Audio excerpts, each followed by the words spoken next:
Hello, hello, Kaloo. It's me, your boy Notepad. Welcome to Notepad After Dark. It is a little bit late. What are we going to be doing today? I don't know. We're just gonna do stuff today. There's gonna be nothing productive. Gonna be honest with you. We're just gonna work on stuff because I feel like I'm behind on some things. So we're just gonna work on stuff. It's just gonna be a friendly little chat between you, me, and the whole wide world around us, and to give you all an idea of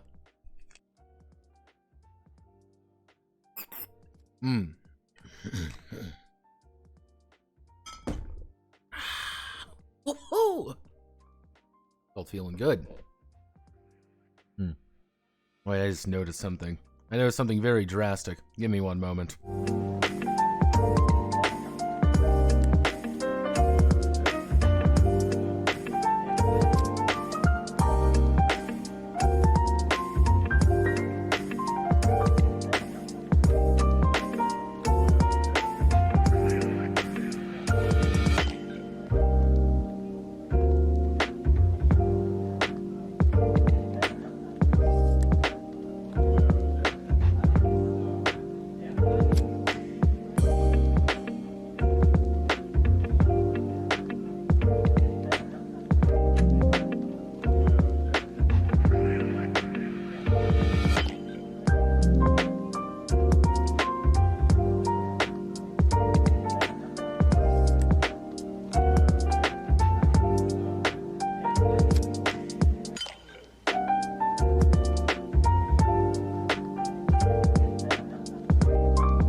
Okay, I needed to tear my throat out real fast.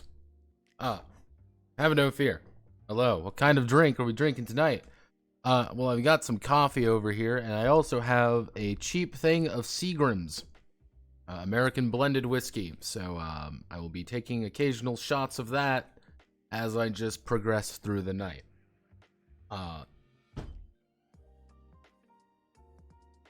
Are the sports TTRPGs? There are a few sports TTRPGs out there. One of the things when you say like sports TTRPG, a lot of the time when you say that, you end up with games like Full Court, like Varsity. Like this is a PBTA game. There's a lot of PBTA games. There's a lot of like people sometimes call Pokemon games. Rod, Reel, and Fist is a huge fucking meme game. This is also a PBTA game. There's a lot of PBTA stuff. There is also, you get some games like in here. Let me see if I can find the, Fight with Spirit is actually not a PBTA game. It just borrows a lot. Extracurriculars is, I don't believe, a PBTA game, but very close to it. One thing I do notice a lot with like sports TTRPGs is that a lot of them tend to be like very lightweight, or they're about every sport at once, so it doesn't really feel anything. There's also Dead Ball, technically. Dead Ball is a baseball with dice. I want to actually find Dead Ball a little bit. It's just difficult to find because no one talks about fucking Dead Ball. But yeah, there isn't a lot of sports RPGs for a variety of reasons. Because remember, sports are the antithesis of the nerd. You know, nerds can enjoy sports.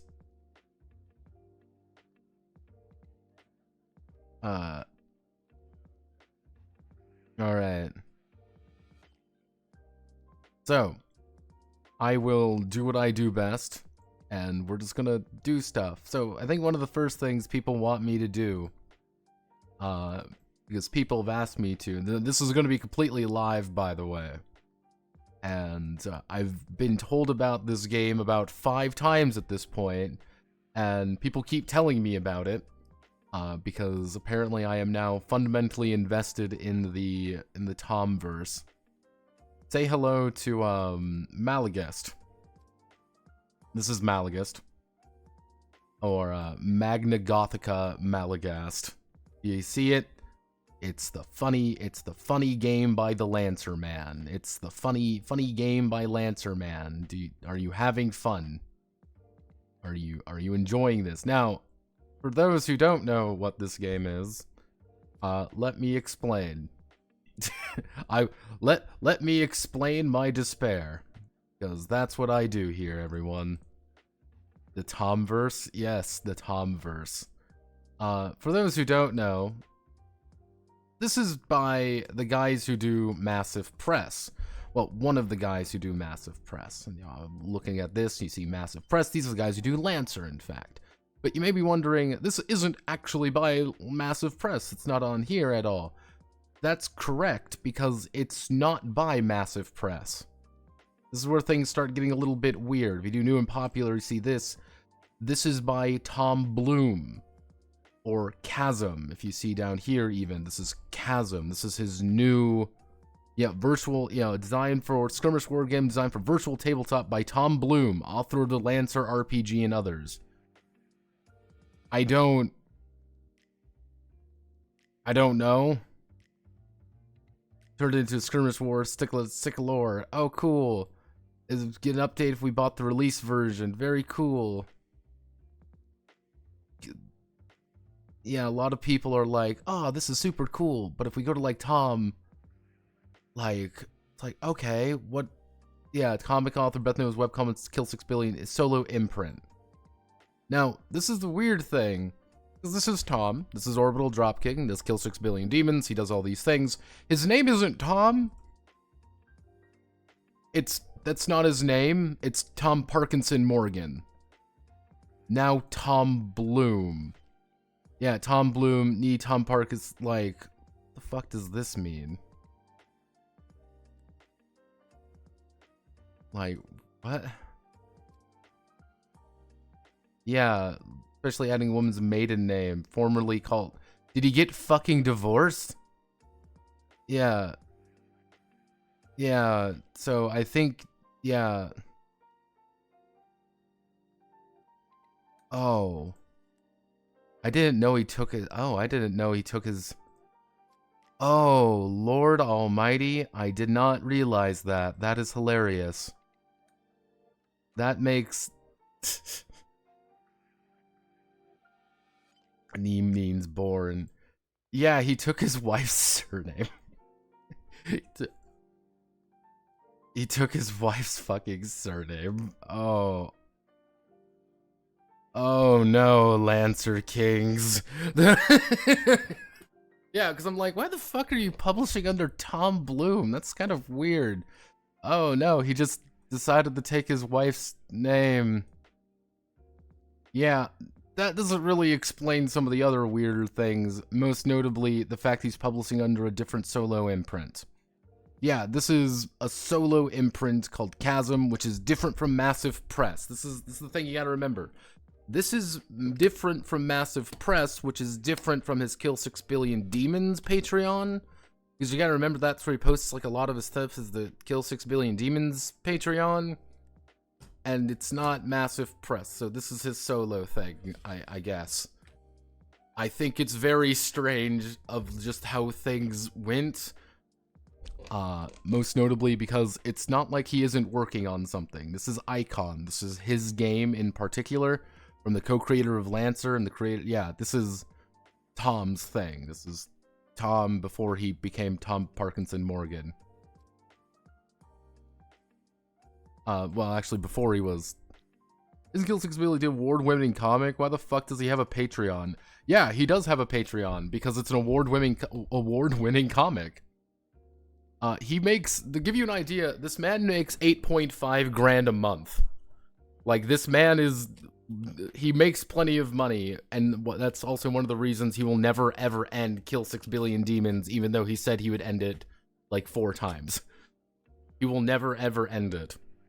So yeah, he's making 8.5 a month. He ain't fucking ended this. This is a full-time career for him. I have no idea where things even fucking are anymore with Kill 6 Billion Demons. I gave up on that. I just find it kind of weird that isn't what is Lancerito Man married? Yeah, I thought he was married because I was like, yeah, he's married. He got married a long time ago. I remember that. Like I know he got married, but I guess I never really thought that he would change his fucking name. Because that's not really a thing. So he changed his name to his wife's maiden name. Which, good on you, boo-boo. Shine on, brother. Oh lord, that changes a lot. But yeah, no, this is Chasm. This is his solo imprint. He's in Georgia? I thought he was in Portland. He was in Oregon for a while, and then he was in Japan for a while, he was in Oregon for a while, now he's in Georgia. This is what he does. He does games. Icon will never be finished. Understand, Icon will never be finished. It's not supposed to be finished. He can't fucking finish this. He's been working on Icon, by the way, since 2021. This has been almost 3 years working on Icon, even though it is quite literally... Yeah, complete game, are some changes, new art, like, yeah, he updated, it's like it's finished, apparently. Yeah, apparently it's finished with 1.5. It's been out, and I didn't even know it, because no one gave a shit about Icon. Yeah, Icon kind of appeared, and then no one cared about Icon, because... you have to understand, Icon is Fantasy Lancer because he was playing a lot of Final Fantasy XIV at the time. And because he was playing a lot of Final Fantasy XIV at the time, as well as Blades in the Dark, he made Final Fantasy XIV Lancer with Blades in the Dark instead of a non-combat section. Because there's 2 games in Icon. So you understand my slight confusion when he kind of publishes this out of nowhere. And I'm like, alright, fuck it. What's poppin', boo-boo? And here we are. We're gonna go over the game because people keep telling me about it, and like I have to play it. Man, the fuck is Icon? Icon is Fantasy Lancer.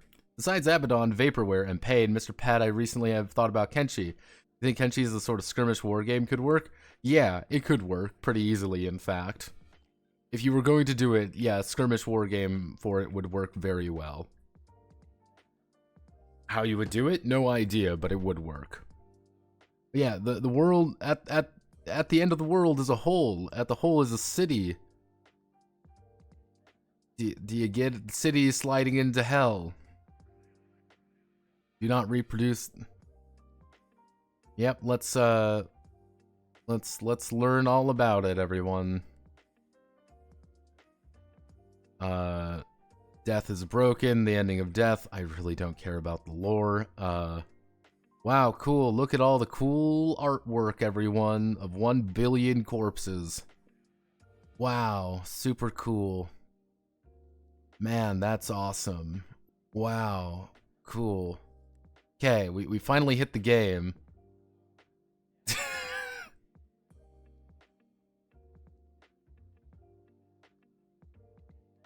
So LA is a pandemonium. You are just in pandemonium. Yes, but it's cool. It's awesome. It's metal, and it's for people who've probably never played anything else. If 2 or more players take a role of powerful necromancers and a mega necrocracy and Xenomezeron. Needed, useful glossary. Built with virtual tabletops in mind. Built with VTTs in mind. Well, hello, old friend.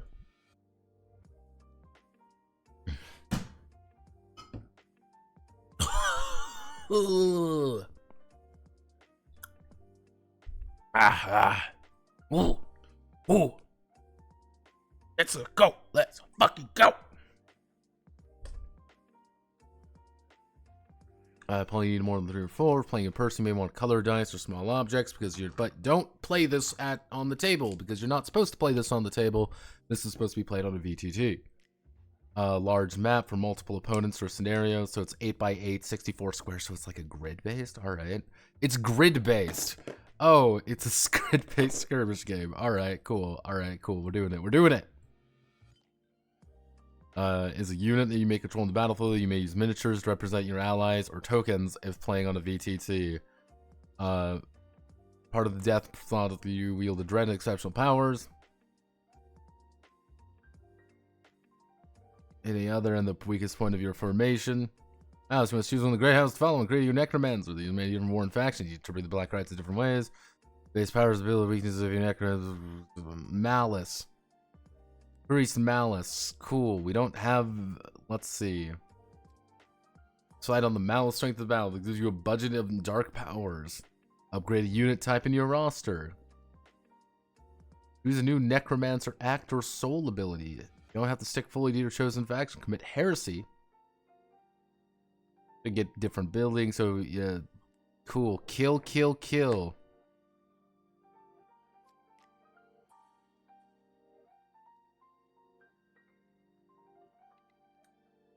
You also completely ignored that in the side of the art at the start as there's a soundtrack thing. Yeah, there's a soundtrack thing. Also, this is a war game. But from the comments I was reading, apparently it is the best of Icon condensed into a skirmish war game. Take that as you will, but we're doing it live, everyone. Woo! I'm God's silliest fucking clown. Let's go. Dueling times, winning side, choose the axe first, followed by the next side, multiple sides, 2v2, free for all.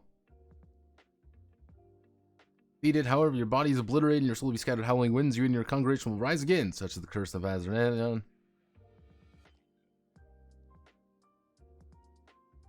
Depend on your scenario, turn order, combats between 2-4 sides. On this turn, one thing can move and act. Before go acting, to instead move again. Cool, so you get 2 actions. It's a 2-action war game of activation war game. Alright. You can move, you can stab a bitch, you can move. Yep. This is honest to God, this is why you buy the game. This is why you pay $6.66 for this, is for the art. Let's see. 2 at a time. Seems pretty powerful. Now, mind you, this isn't the latest update. He did put like 5 hours ago. He was like, "There's an update." I'm like, "Yeah, cool." Let's see. Unit name. This is a carcass unit and a thrall. Movement type, health bar, defense. Yeah, it's all D6 based, so just scoring a... Yeah, so it's pretty simple in that. Armor is usually armor, ward, or super armor. This unit has no armor. So, I get where he was trying. He was like, "I want to try new artwork," and I'm like, "Cool." No diagonal movement, because diagonal movement is cringe and always will be cringe. Let's see. Move with the following additional rules. Compass directions cannot be made diagonally. Steps, force movement, and free movement. When a unit steps, it may move that many spaces, but it doesn't count as a move. Push or pull. Alright, so yeah, it's very grid-based.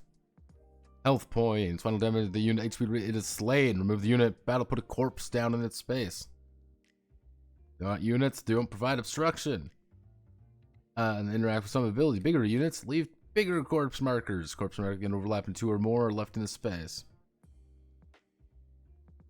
Yay, corpse markers. Because again, remember, this is entirely supposed to be played on a VTT. Direct hit on the unit with an attack. When the protected can otherwise avoid damage. When the unit attacking the final hit is defense value or higher score hits. Attack for grazing just does like when an attacking unit, the final attack result, the unit's defense value or higher scores a hit. Otherwise, the attack is a graze and just does 1 damage. So no matter what you do, you will always take damage in this. No matter, you cannot super block, I guess. Unless you have the appropriate armor, but you're just going to take graze. If a unit is armored against a damage type, takes 1 less damage. So that's actually how you reduce damage. So let's say, for example, I roll, I failed, I would still do 1 damage, which, all right, that's cool. That's neat. Oh, I don't like where this is going. Strong supernatural physical protection against damage, even less armor than against an armor type. Super armor. Let's see. Act ability. Only one ability can be used when acting. Most units only have 1 or 2 act abilities. Rolls. Use d6s. Dice pool. I'd add or subtract dice from the plus d. For example, ability plus 1d. Plus highest result for your attack roll. If your total dice pool is reduced to 0, you roll 2 dice and pick the lowest result. So it's a forged in the... Okay. This is a different way of doing things. When people said this was Icon, I'm like, alright. I'm like, oh, it's a d6 dice pool skirmish game. Alright. Maybe the amount of hits you score is the amount of damage you do. But that's not the case at all. It's this. It's a pick the highest. Oh, okay. Uh-oh. Alright. We're gaming, kids. If you beat the defense, score a hit. You miss graze. Attacks with melee can only attack adjacent characters. Listed range. Effects and effect die. Like, my question is, why isn't this a video game? Like...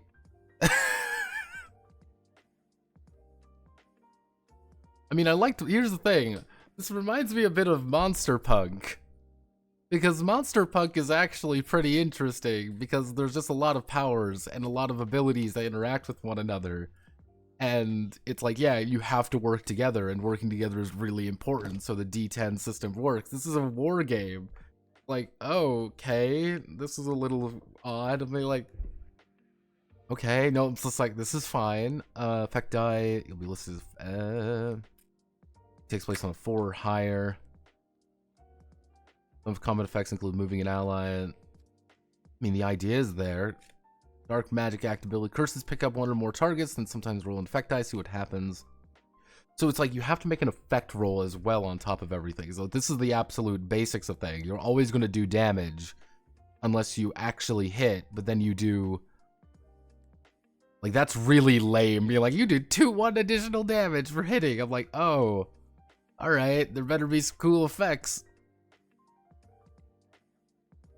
Flanking, so Penny has no cover. ANC of line of sight to Penny. Says they can draw corner to corner, does not. No skeleton is covered from Penny, so they are all not touching cover pieces. She can only see skeleton A and B. That's not correct either. That's one of those typo issues. She can see skeleton A and she can see skeleton B, but not skeleton C, but not skeleton B. Video games are complicated. Well, that was like, reminds me of the Lancer video game that came out. I remember the Lancer. Anyone else remember the Lancer video game? I remember that, and I remember how it came and fucking went, and everyone was like, man, isn't this so much fun, more fun than playing Lancer? It's playing the Lancer video game.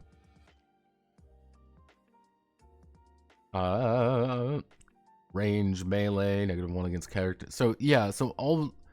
if you're in cover, you just get they just get a penalty to hit you.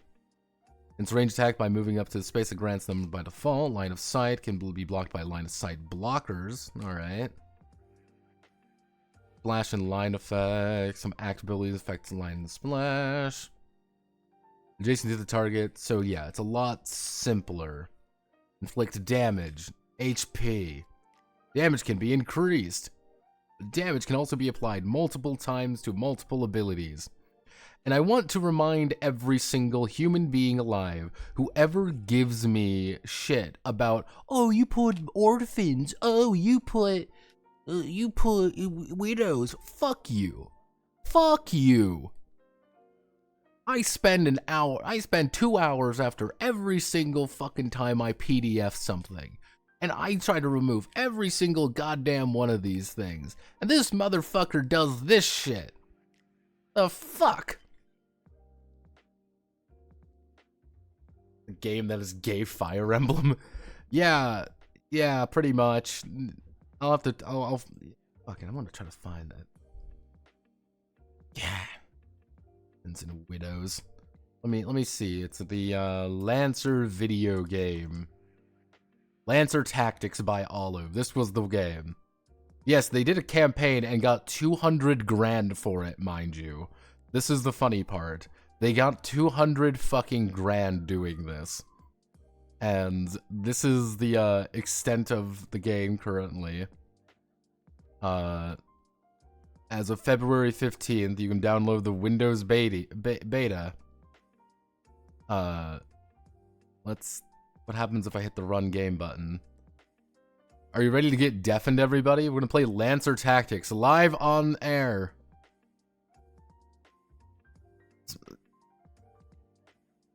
It's $200,000.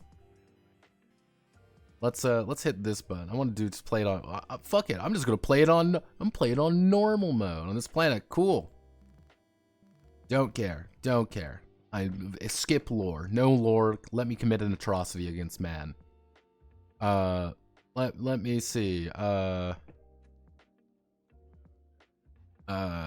No. Can I sub these guys out? I hate all of them. I guess you'll come in.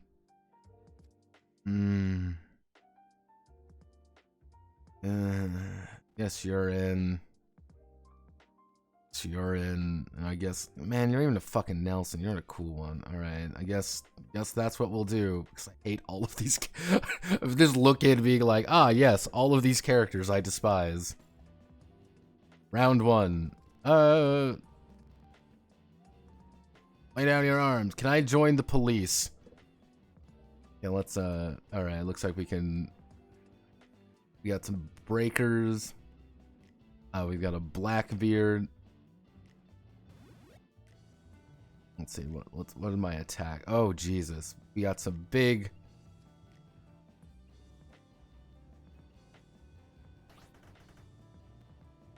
Let's see, I want to move. I want them to come to us. And we're going to end... Can we do a, Unfortunately, we cannot do anything. Oh god, this is very disorienting. Use... Yeah, let me just end. Yeah, fuck it. They're gonna move up. Busto. Ow. Jesus fucking Christ. Let's start turn here. I want to attack.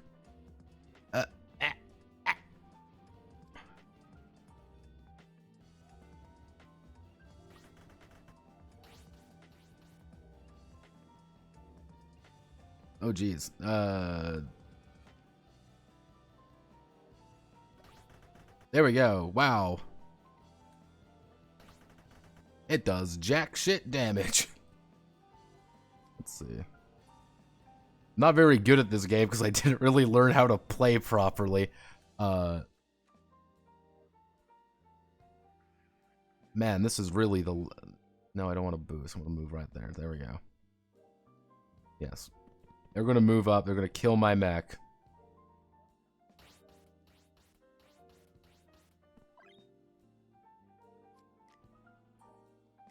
What does this one do? Attack. Can I hit it with a gun? Yes. What does this thing do?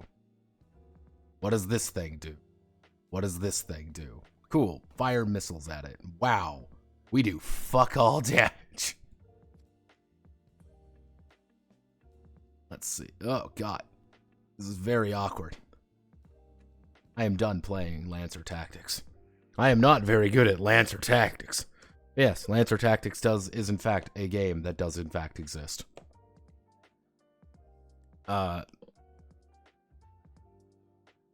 Game branch lets you join the police. Everyone chooses the police. I prefer them. Whoa. Moving up and down. Did they coded well camera movement? Me dying with my mouse open. There's no tutorial. I could have played the tutorial, but I don't play tutorials. What do you think I am? I'm a masterclass person, and I have no idea what I'm doing. But yeah, damage seems pretty reliable. Armor, I'm actually just gonna send this to Scribble, and I'm just going to say anytime I'm just gonna put this in. Anytime any of you fuckers.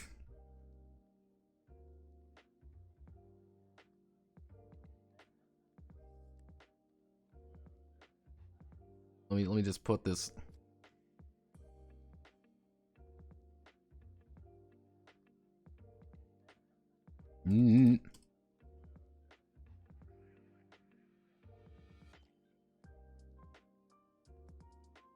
It's a meme and I hate everyone involved. There we go. So, let's see. Damage comes with 3 categories. Activate so tags, tokens. Yes, tokens. Tracked with a virtual tabletop tool. For a hockey TTRPG? Well, I do enjoy hockey, and you be finally justify my rampant sports game autism. Let's see, static effect as long as you have at least one of these tokens. 2 strength tokens would deal 1 damage to deal not +2.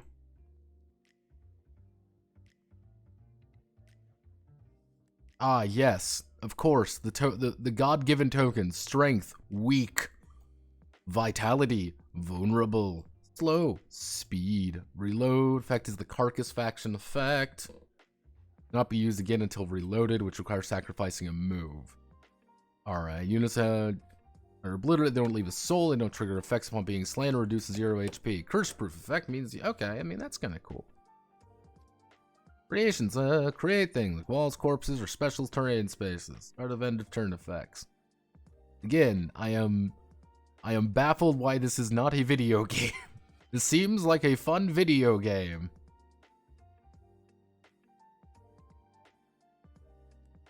But as you say, video game hard, and we can't make video game difficult. Video game no makes sense. Video games are for math wizards who can magically click clack on the screen. And it's not like if you make $8.5 thousand a month living in Georgia, probably with dual income, as you did take your wife's maiden name, brother. You ain't. Brother. Like, I'm not saying that I'm like a champion of fucking math. I'm not Andrew fucking Tate here, but man, that is. Oof. Most battlefield spaces do not have a type. Walls, elevated spaces, movement. Yeah, okay. So it's pretty standard stuff. Nothing too...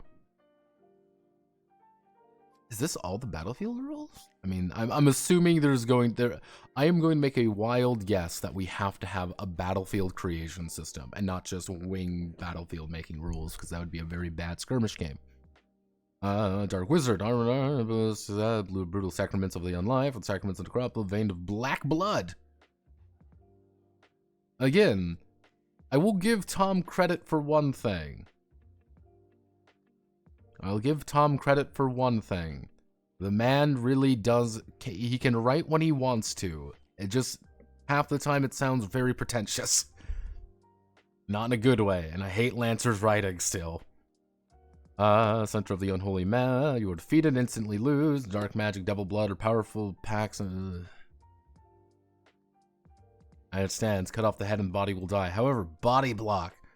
You're adjacent to one of your minions, you can redirect ability to target your minion instead. Let's see. Cut above their minions, or will make use of every part of their congregation, even their immortal souls.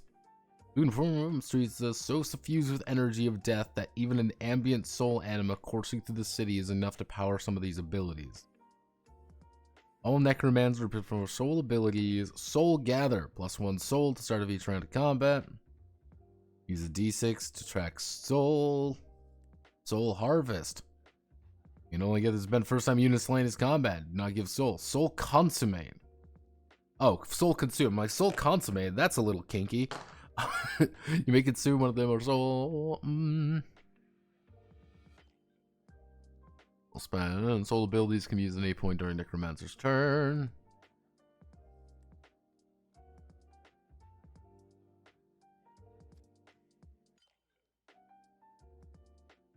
When you create a Necromancer, you get the basic abilities, one additional trait, soul, and act ability. Cool. All I'm saying is, do you see the main character of? Do you see the main? Do you see the main character of this? Do you fucking see it? Or do you like Penny?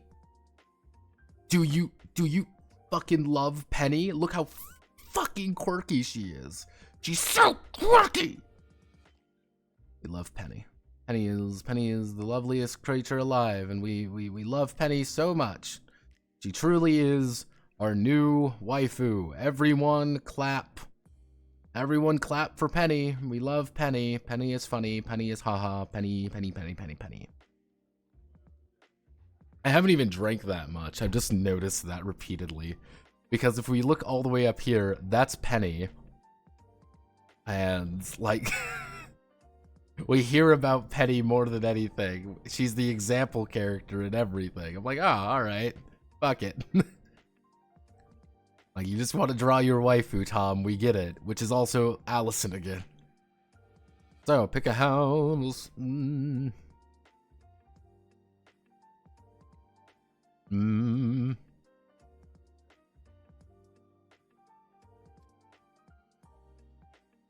Gain dark powers based on the malice level. If you play at loathing or higher, you can spend dark power one time to upgrade unit types.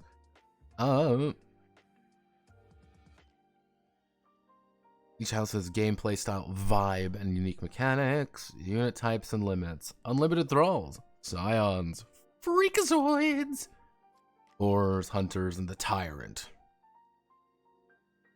Pick your poison.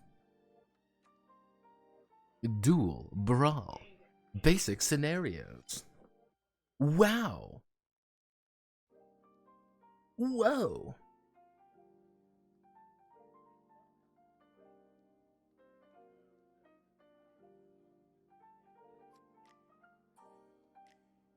Wow. Let's slay the other necromancer. Place in the deployment zone, slaying unit scores 1 point. End of round 6, treasure hunt. Like, so your scenarios are kill the other necromancer, kill units, do an obscure treasure hunt. Alright, fuck it. Okay, alright. We actually have some maps. This is fine. We've got 6 maps, alright. And they all do something unique, so let's see. Let's see, the units respawn. Wait, what? Special scenario. So these are special scenarios. The pools of obliteration. So this is a treasure hunt. This is a murder. Colossal Necro Troll. Old Maggie who sits in the middle of the indestructible wall. Any unit that could push or pulled into Maggie that enters space for any reason takes 2 damage, ignoring armor. Maggie gets so alright. Heads. The unit can act soft an adjacent corpse's head. Track heads carried as tokens. The unit can deliver any heads carried to active special center zone. Thorn Forest. Invigorating spirits. Capital V. Yeah, so it's very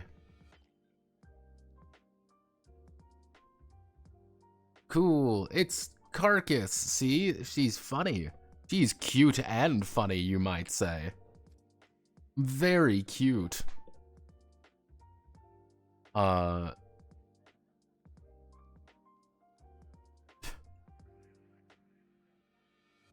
Have no fear, everyone. We've got the faction soundtrack. The No Way Out AMV. It's very important. That's the AMV variant. Firepower, let's see. Formation. They have reload and headshots. Gun white. They have guns. Enforcers. They hit people. Get it? It's funny because it's the ammo goblin. But this is just your standard, I want to shoot people for gun reasons. So, but if you play this one, you have to play an operator type, and here's all your upgrades. This looks awfully familiar. For no reason at all, this looks quite familiar. Necro Warriors!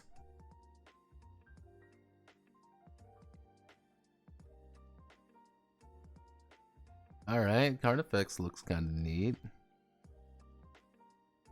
Pain Ghoul, like Pain Wheel. Hey, I know that. That's a Dark Souls reference. Get it? It's Dark Souls. Cool. What's your gimmick, lady? What's your thing? Gargamox? Gargamox? I think that's Gargamox. Yeah, Gargamox. They're poison people. I'm gonna make a wild bet that their gimmick is poisons. And yes, I am correct. Curses, ranged, propagate, swarm, ooh, Plague Lord.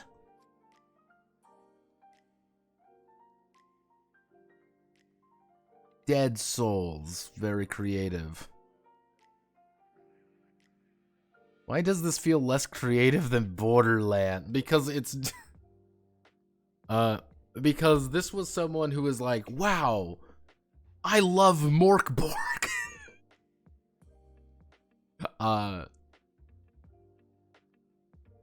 This falls kind of into that same category of Morkborg, which is funny in its own right. I'll talk about it a little bit later. Let's see. Doom. Affected by one Doom token counts as 6 devil damage at the end of the round. Clear Doom tokens by slaying another unit.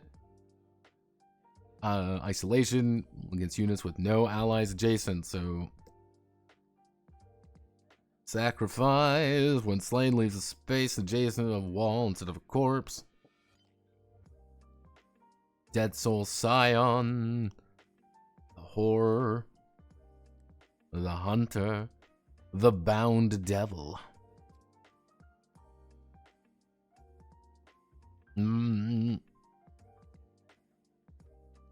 Fire's Isolation. Dark Priest. Oh, okay. Abhorrers. Abhorrers are an ancient heretic order of Holy Lance Church Knights 500 years. Like, the fact that this is like that, this doesn't really mean anything because we don't really have any lore, but we're not really supposed to have any lore. It's just about, yeah, it's cool sounding. Birds fight Scourge now was in order to begin studying the dark arts, let them being drawn, quartered, and burned, not before his schism dogma. And found many willing disciples. Like, alright. This is kind of cool. At 1 HP at the end of the end. That's cool. All of them have Miracle.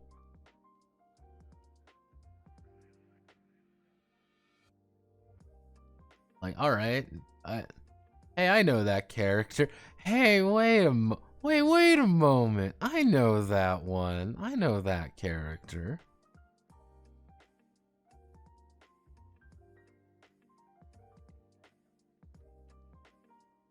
Oh, we got it.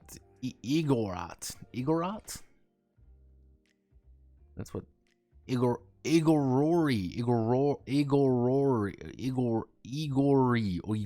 Ha, Igori. See, I'm doing it right.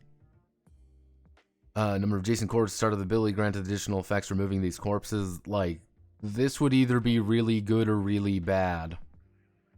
like entirely dependent on, like, you have to take a shit ton of just bodies. Yeah.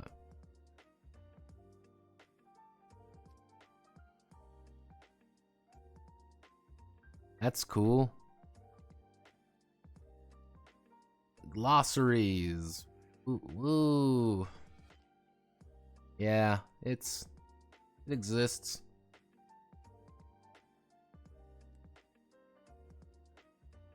To answer your question there, Lubu, the reason why it feels very, like, a lot less creative at the same time, like, is that it's trying too hard to be creative. Where it kind of loops back around to being kind of dull. It's like, yeah, of course it looks this way. Because this is exactly the way someone would write something that looks this way. This that's kind of the exact that's kind of the weird way when I say, oh, a necromancer skirmish game. You know, it's like, yeah, devil necromancer skirmish game. It's like, yeah, this is the exact way someone would do it.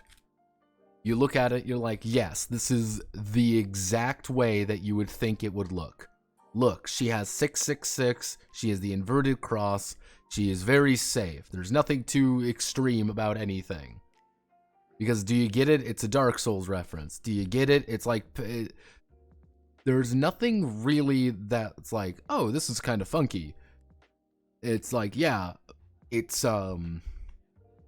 overdone, if that makes sense. It's over-designed, but feels exactly the way you would think it would feel. How the best way to word it? It's expected. It is very expected, and this is exactly what you would think it would be like. And also really over-designed at the same time. So you can't really fill in the gaps with your own imagination. It's like, yes, this is exactly how it looks like. And you imagine in your head, this is exactly how it's going to look. And they don't really go any further than that. That's kind of why I'm like, is it bad? No, everything about it seems fine. It's just a board game, really, though. To be honest, it is a board game that is pretending to be a skirmish game that is pretending to be a war game. Is it anything more than that? No. Can you replace every single character of this with different names? Yeah. Should you? Probably not. Looks fine. I am one of the very few people who dislike Tom, but actually like his artwork. He is a very talented artist. I will always say that he is a very talented artist. He's just sometimes a little safer than he should be.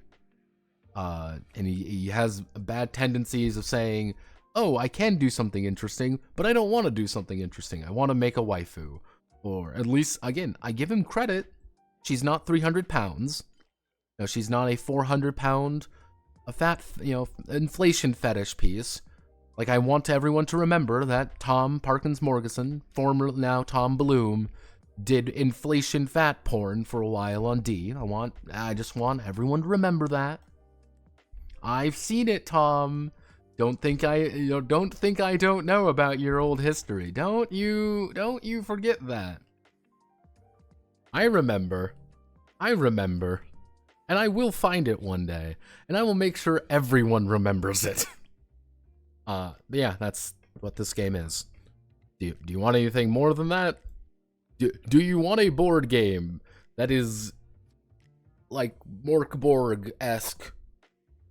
You want the Morkborg war game, except it's a little bit more anime. If the answer is yeah, it's like cool, then do that. You've got it.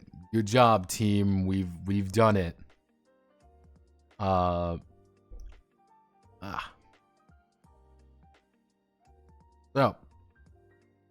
I am going to do something I'm not proud of, and we're gonna read something. We're gonna read something that I said I was gonna read.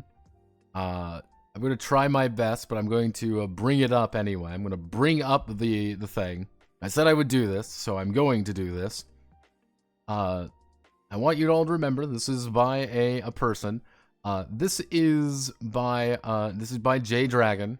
This is his J Dragon Story Corner. He is paid. I want you all to remember this.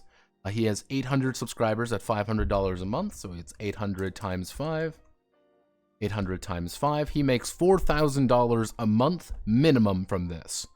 That's something that you, me, and everyone around us must understand, that Jay makes $4,000 a month minimum from 2 stories he wrote at the beginning of the year that you must pay to actually access. We have one. I'm just going to read the one because that's me. Because I'm not a horrible human being. And I want to make sure that we all are on the same page when I'm reading this. Because sometimes we cannot have nice things. Did I subscribe to get this? No. I do not support Jay. I don't think anyone should support Jay. However, I am someone who is very amused by this entire prospect because I am a fucking horrible human being who hates everything. So I'm just going to leave this here, and we are going to read to the best of our abilities. To quote the name of the book, this is the story. This is the story here. We are going to read Digital Faggot Suicide Heaven by J Dragon. I'm just going to leave that up here. I want everyone to remember this is by him. And I think that is something very amusing. So in case you ever want to be like, Notepad, you can't read this, understand eternally that I am doing this for you. So, get ready. I've got my peak? No. Remember, this is $4,000. Suspiciously with 800 subscribers and not one more or one less. So, I've got my Seagrams here. Now, originally, I was going to put down Hey Kid. Now, before I go into this, I need to explain Hey Kid real fast. This is Hey Kid from Yazibas. This, I want everyone to remember, is J Dragon's OC. This is his personal OC. This is the original outfit of Hey Kid. His personal OC. J Dragon, personal OC, is this child right here. As we are reading this, I want you to keep this child, who is noted to be a child, repeatedly, in your mind. I want you to remember this. This is very, very important. It really gets the correct feelings going. So, I have my drink right here.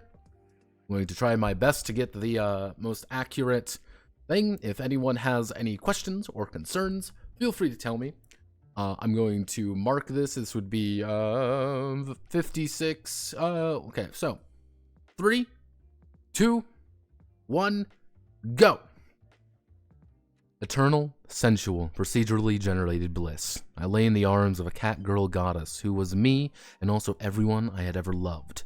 1,000 empty, beautiful, too-wide, sexy smiles and 10,000 fingers cradling me in a sea of tendrils like an anemone made of my own flesh, reconfigured into raw sensation, deep dream perfection, my body endlessly shaking as waves of feathers warping frogs wove in and out of the pleasure centers of my mind, a sea of algorithmic dandelions orgasming as wake up. Fuck. I tried to stop the stranger from unplugging my headset, but my arms were too weak. There was a disgusting click as the torpor syringe unhooked from the base of my spine. I shuddered as the stranger brute forced the plasma LEDs from my mind, forcing me to look away from the timeless grandeur of content apiosis and into the miasma of the real. We were lucky we found you. Your IV tube and catheter were both loose. Another day, and you would have starved to death.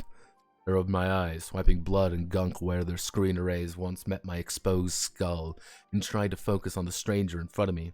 She was dressed in simple green clothes and associated with a digital render fit, while the cameraman behind her wore 3D printed black knurls befitting his role.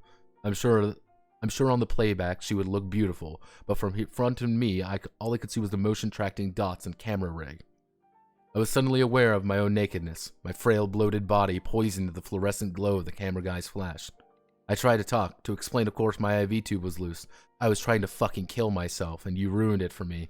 And my throat was so sore that all I could whisper, "Are you really filming me?" She smiled and tossed me a blanket.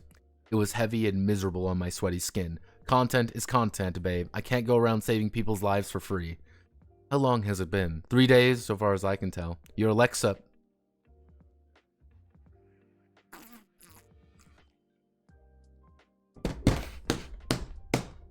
Ah! Ah! Ugh! Let's fucking go! Your Alexa thought you were dead, but your socials were still active, so I figured you were rot maxing or something. Rot maxing. I can do this. You broke into my apartment? I pulled my legs underneath the blanket, cradling myself when the last vestiges of serotonin leaked out of the access ports on my neck and shoulders. Obviously, you'll get a cut of the ad revenue to repair the lock on your door. I'm sure your landlord won't mind. I was right about her makeup. When I watched the video on her feed a week later, the digitally rendered outfit she wore was stunning. She looked like a goddess of light, entering into my squalid apartment and beneficially saving me from the pit of my own filth. Her editor was kind enough to touch me up a bit in post, at least grant me the moment of my failed suicide by algorithm, a particularly martyred style, like a Renaissance-era saint splayed out of bile-soaked bed sheets. Most of the comments were just people talking about what a sad man I must be. I never got a cut of the ad revenue. I thought the worst part about suicide would be that you still have to go to work the next day. I was wrong. It even hurt more when my boss hadn't even noticed I was gone. So, that was Digital Faggot Suicide Heaven. We're gonna read the second one. Which is the that was Digital Faggot Suicide Heaven, unfortunately.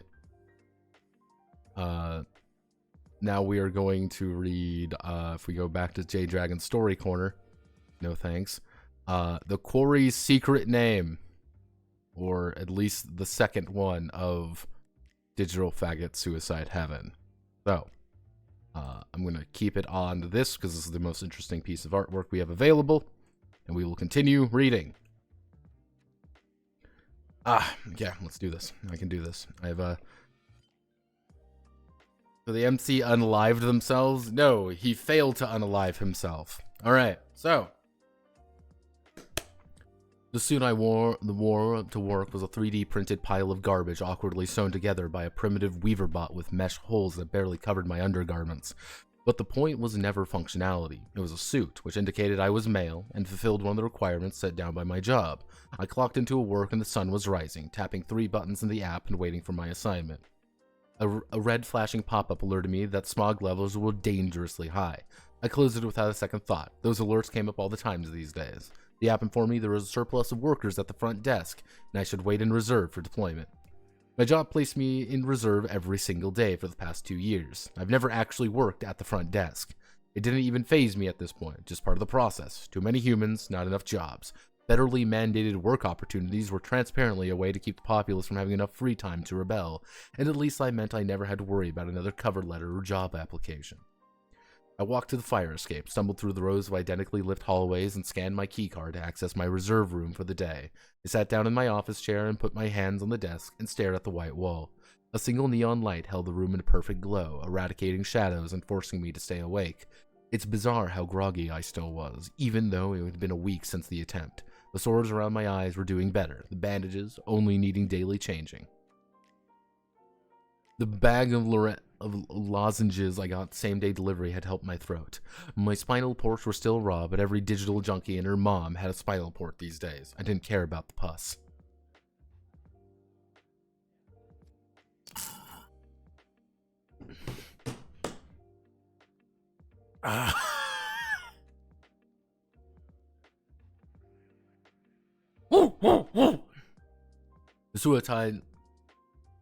The suicide attempt gave me a UTI. I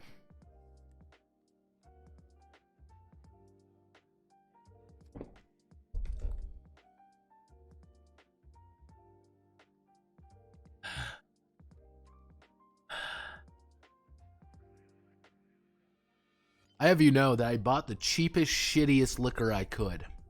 This is Seagram's American Blended Whiskey. I'm fucking raw dogging this shit. Okay. We do this. Let's do this. Let's fucking go. The suicide attempt gave me a UTI. How embarrassing. I traced the cap of my bottle of synthetic cranberry juice sitting at my desk. Another small rebellion. It sat underneath the faded poster for corporate policy. No food, no drinks, no phones, no bummers. My boss only followed those on technicality, and the only time I ever got into trouble for it was when I wore honey perfume to work, and the security sensor detected a new smell and reported me to my supervisor. Detection software was garbage, an easy trick as long as I avoided loud sounds, sad faces, and perfume. 3 hours passed by and I was bored of endlessly scrolling through muted videos on my feed. My eyes burned from the LED lights, harsher and less forgiving than the soft pixel glow of apotheosis. Retina arrays needed to be soft because they were designed to be extensively used. Hello, Manly. Sorry, this is just a weird way. Retina arrays needed to be soft because they were designed for extensive use. But out here in meat space, all the screens were built for cost efficiency and brightness, two traits which combined to give me a miserable clawing headache. My phone dinged. Fuck! I set off notifications off before the sound sensors in my office space noticed there were unexpected high volume noises. I waited a few minutes to check the text. Hey Lizzie, heard you didn't unlive yourself. Yourself.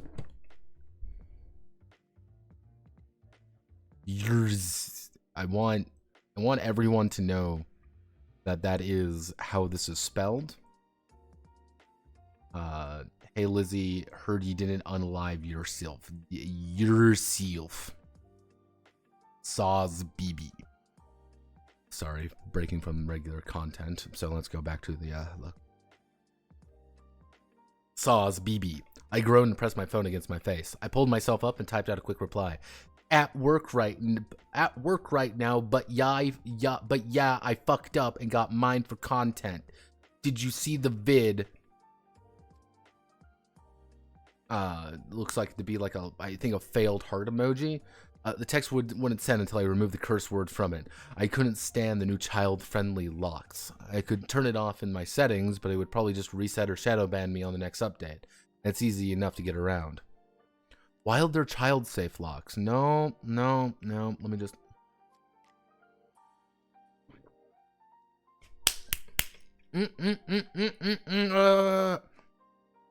Let's fucking go! The text itself when someone removed the curse word from it, I couldn't stand the new child-friendly locks. I could turn it off in my settings, but it would probably just reset or shadow ban me on the next update. It's easy enough to get around. Do this. LMFAO, I love the vid. You look like a Marat. Death of Marat.w.webp. She sent him a webp file. A fucking webp. Oh, God. Tra/ni Marat. Your girl is finally getting famous. NGL kinda sexy. Thinks. It took Ricky another 20 minutes to reply. She was at her own job right now, dropping packages off at people's house. It was odd, the jobs that couldn't successfully be automated. The only position which truly required a human touch were the endless sea of delivery people. That's incorrect. It turned out manipulating a human body was cheaper and more effective than teaching a drone how to navigate cramped skyscraper alleys. The human mind was effectively already ready built to traverse strange lands. We lost so much, but we kept our mailmen. Want to go to function tonight? What function? The immortality event. It'll be hot. Another one of Ricky's weird meat space parties. I grimaced and put my phone away to stare at the featureless white room. Vague synaptic memories of the impossible heights of sexual gratification danced at the edge of my mind. Some parts of me felt it was stupid to waste my time at a bar getting drunk and fumbling every conversation instead of just, I don't know, actually. I tried to kill myself. I failed, and no one gave a shit. I walked out of the precipice of creation where reality itself broke down and started an undulating enormity of the post-singularity digital god, where thousands screaming choirs belted to every wavelength and all symbols connected together in a swirling pit of my own systematically rendered subconscious, and then came back to work the next week like nothing ever happened. I still have your address. I pressed my phone against my forehead. I shouldn't be doing this. Part 3. Long after the screens swapped from their daytime modes to night, Ricky and I took the subway from her apartment to the club. I was wearing my little red dress, one made from real fabric I ordered off Amazon.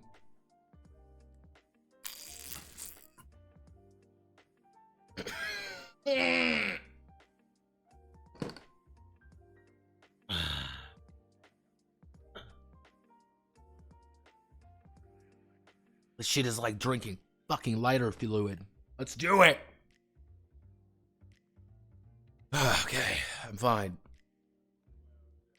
I'm drinking $12 Seagram's American blended whiskey from the bottle, no less. I need to get the full experience. He's gonna be literally on fire. I've got about 3 shots. I'm about four shots in, four full shots in. So I'm feeling good. And we've got half the thing to go. So let's keep going. Long after the screens swapped from their daytime modes to night, Ricky and I took the subway from her apartment to the club. I was wearing my little red dress, one made from real fabric that I ordered off Amazon on a whim when I was trying harder to present as a woman. Ricky was fantastic. A silver sequined? Are you taking a shot when? I'm not taking a shot when anything. It's just I'm just drinking anytime I feel misery. Ricky is a fantastic. A silver sequin dress and with a suit jacket and a chatelaine,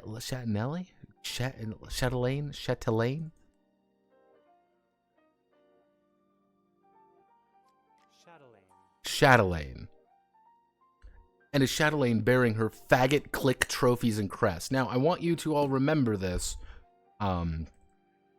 This is important. I'm bringing this up for this is legitimately what is written in this story, bearing her faggot click trophies and crests. So I'm just bringing that up there for posterity's sake, to keep things as whole as possible. This is actually what it is. This is in the book. You can see it. That whole world was never something I could dig into. Countless subgroups of queer community and identity that I never managed to keep track of. Each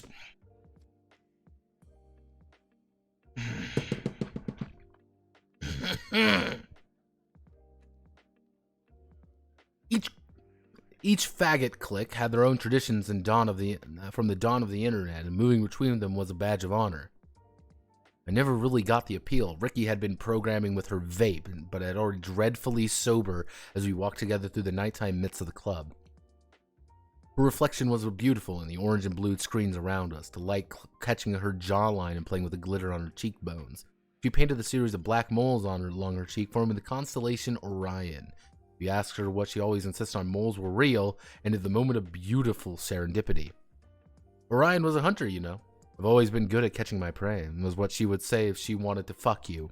She never played that game with me. I watched her paint her moles on, but I could never believe they were real. The reality never mattered. It was as long as they were real for as long as Ricky needed. Oh, fuck me, I'm feeling good. The club's name was The Left Shark. The Left Shark? Oh, Jesus fucking Christmas Christ almighty. Oh, fuck.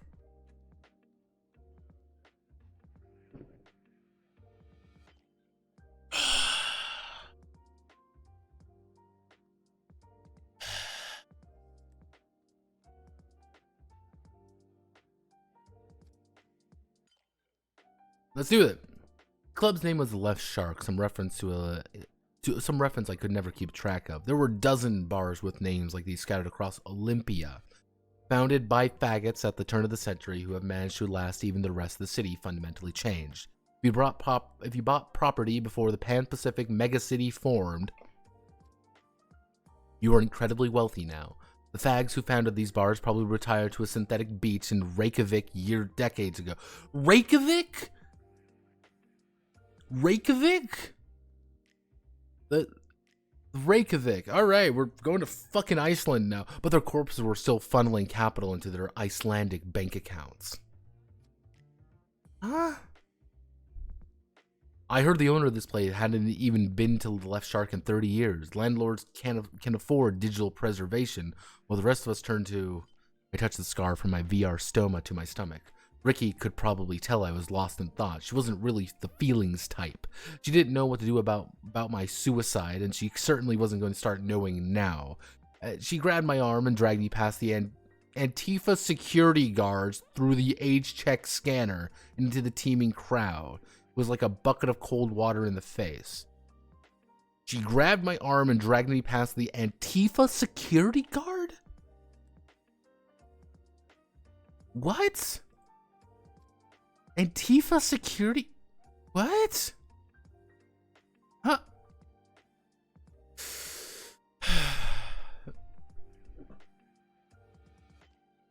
Ah, fuck me. I'm gonna... Hallelujah, lolly.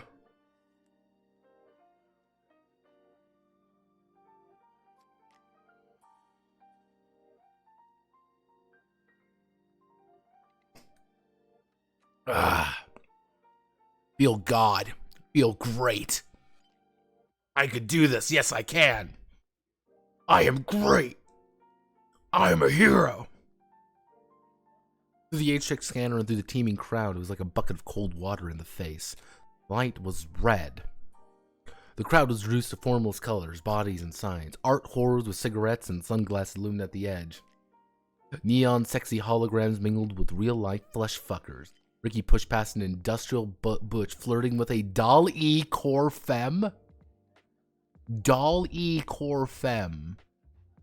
What? What the fuck? No, that doesn't... No. That's real. You can see that right fucking there. No, fuck me. Yeah, let's do this. Too many fingers was always the tell for that particular subculture. To place an order at the bar, shoving a booze fountain soft drink into my hand what tasted like wet bread and rat poisoned. I downed it all while the world spun around me, sneering art horde with cigarettes and sunglasses. Already used that before? Man, we got a lot left. I'm gonna be feeling shit tomorrow. My eyes kept coming back to them. It was hard not to repeat myself. For even though the room was small, I was captured entirely by the dizzying reflections. Ricky was busy flirting with a ghoul slut wearing clown makeup at the console table. Ricky was I want everyone to remember that a lot enough. Ricky was busy flirting with a ghoul slut wearing clown makeup at the console table. I could smell puke on the floor. Puke on the floor again from my own lips. Faggots with cigarettes, one hand on my back, pushed through a crowd. Sorry. I fell into the bathroom. I had pulled myself into the sink, cold water on my face, weird scratch LED lighting. Suddenly, quiet. I was able to breathe again. My lungs singing. Another splash of cold water hit my face from my hands. I returned to myself. My vision became clear again as I stared into the grimy fag pit bathroom. Into the eyes of a queer currently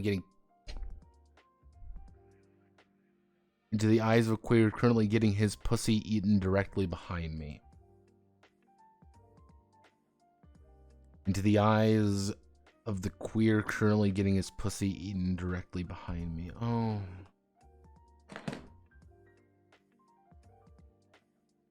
I am immortal!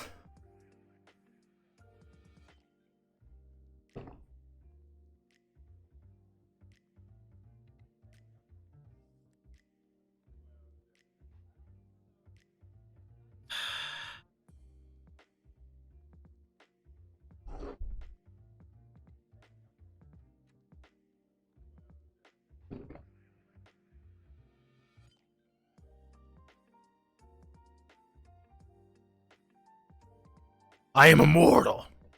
I am a hero. I am hero. Into the eyes of queer currently getting his pussy eaten directly behind me. Oh fuck! I turned around and apologized before realizing that would only make things worse and turned back to the mirror. I couldn't help but study him. I didn't know anyone was in here. Baby, calm down. That's the whole point. He was sitting on top of the grimy air pump, his hands tangled in the hair of some lesbian in between his thighs. He had that retro aughts smoky eye and bright pink lip gloss that popped against his curly blonde cherub hair. He was shirtless save his silver harness, which framed his intentionally botched top surgery scars. No one had those scars these days. That didn't stop trannies from keeping them anyway.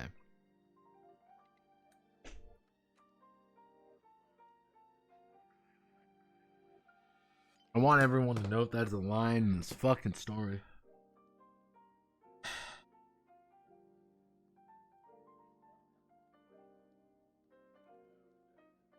I can do this. I want you all to type in, we can do this. We can do this. I am hero.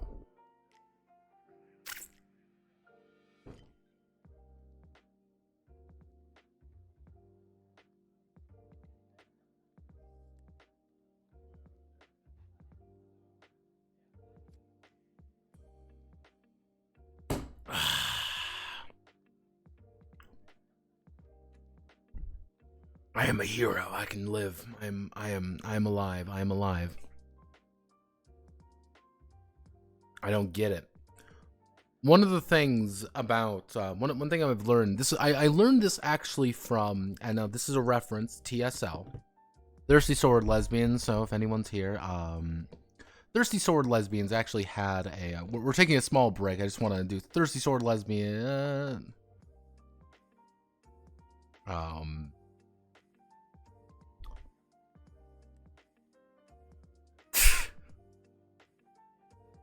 Thirsty Sword Lesbians had gay lords. And in gay lords, they don't actually show them. I pop up, however.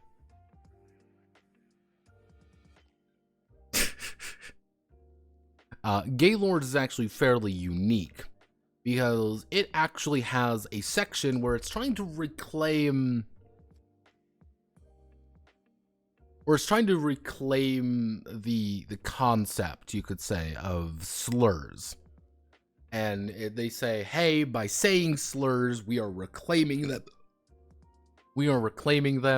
It's a powerful statement saying that we are the ones doing things. We are hero. You know, it's just like, hey, we're reclaiming slurs.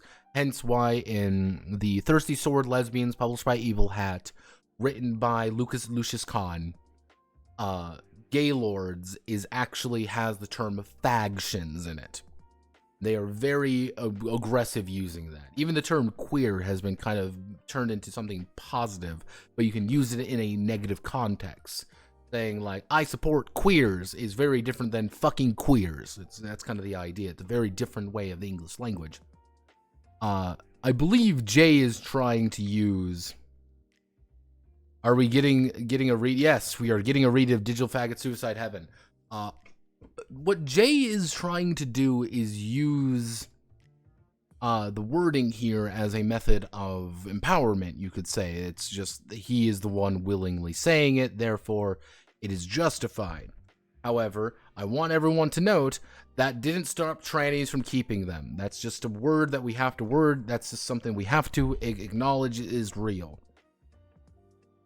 It's really loud out there, I stammered, looking into his eyes through the grease-stained mirror. It's okay. Breathe. He reached out to play with the hem of my red dress. You've been online a lot, haven't you? I nodded and he turned to me with one hand. He traced scars around my eye socket with velvet fingers. My heart stormed. He had scars too, I noticed. Hidden under a layer of foundation, but present. People only ended up with scars like that if they spent a long time in the simulation. We stared into each other what felt like a century. It was quiet here, save for the moment the surge of pleasure that coursed through his body from the lesbian between his legs. This is the second time we've talked about the lesbian between his legs. I didn't mind. Her presence made my heart louder. Can I kiss you? Yes. And I was gone in his arms. My red dress pushed down my shoulders. Goodbye, Manly. I'm sorry, Manly. I was gone in his arms, my red dress pushed down on my shoulders, my hand digging into the small of my back as he kissed me. His breath smelled like vape smoke and old French fries, and his tongue forced his way inside my mouth. Some small part of me was critical, but it was overwhelmed by lust.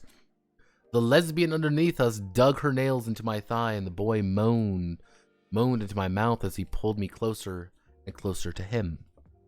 I don't know why why Jay keeps referencing that as the lesbian. Like, you're just the lesbian here. Like, there was someone else in the bathroom, but I couldn't see. They were lost to me. The brown stained tiles on the wall became the foundation of my temple. I grabbed the boy's harness, pushed him against the wall, and he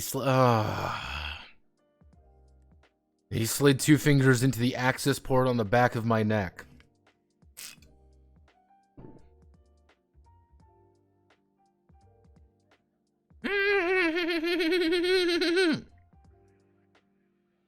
I had never felt someone inside of me before.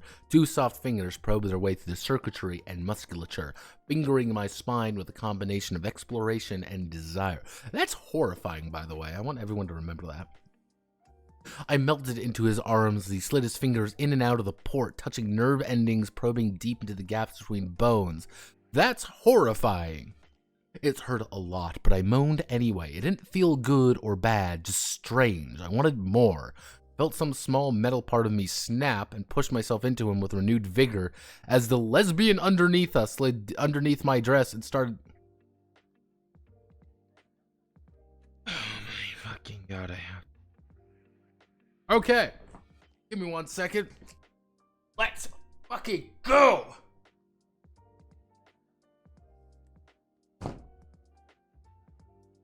I am hero.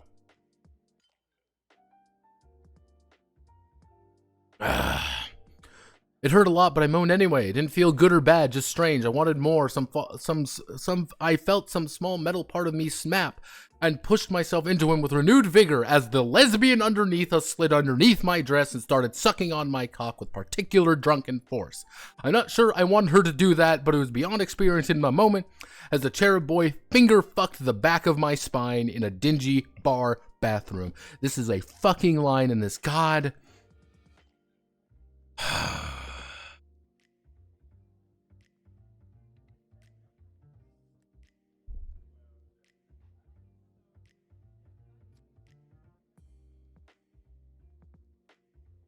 No, this is not my novel. This is not my fucking novel, Wuso. This is J Dragon's this is J Dragon's short story, everyone. I want everyone to remember that. Let your Discord status show you are streaming. It should show automatically that I am streaming, if I remember correctly. Yeah, it does show that I am streaming. Man.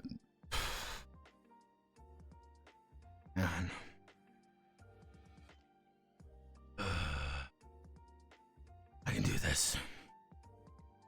I can do this.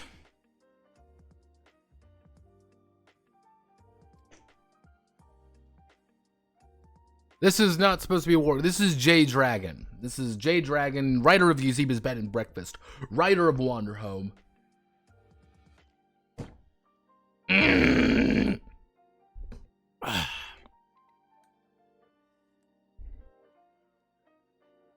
No, we're doing this fucking live. Let's do this. I can do this. I'm fine.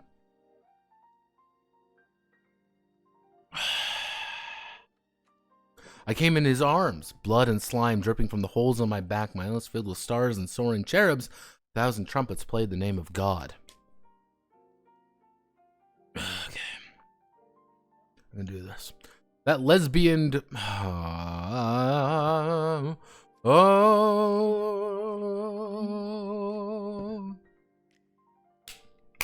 Oh, here she comes. Watch out, boy. Here.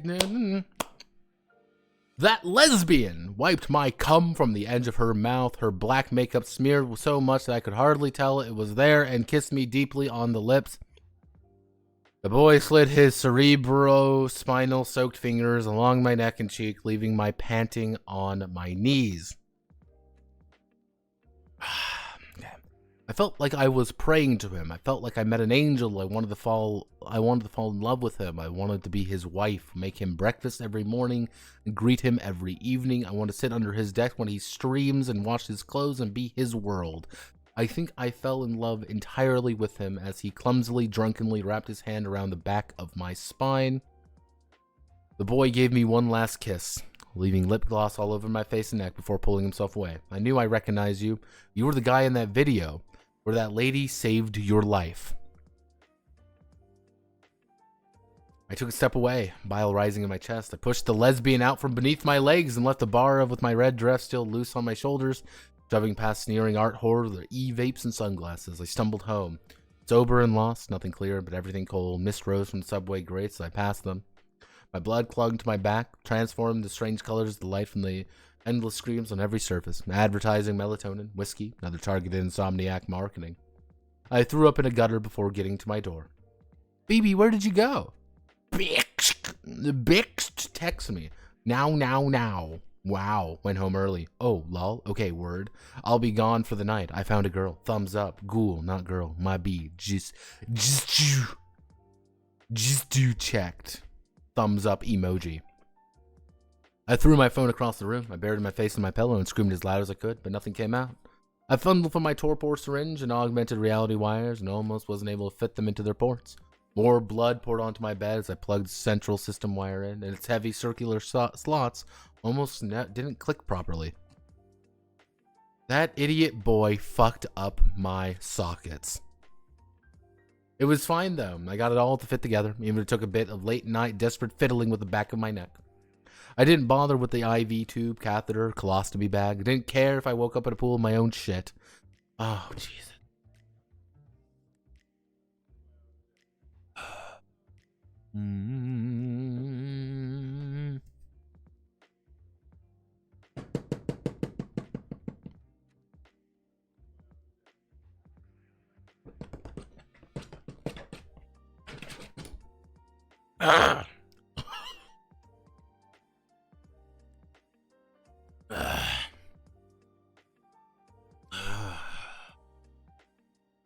I grabbed the plasma rig from where that influencer left it and felt my skin sing and the metal harness slid gently onto my skull.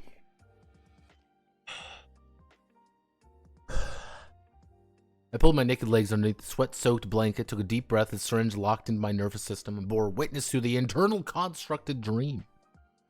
Allowing my mind to experience synthetically modeled heaven, a perfect visualization of my desires made manifest, eternal, sensual, procedurally generated bliss. I fell, and as I fell, my world became of light. I lay in the arms of Archangel Gabriel, a silver harness and golden curls, lock of hair. His cunt was beautiful.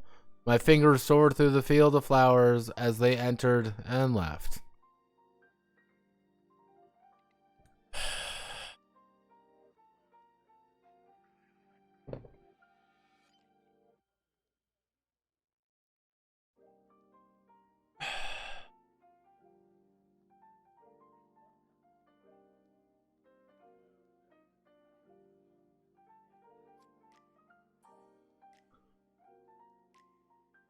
Okay, let's do this.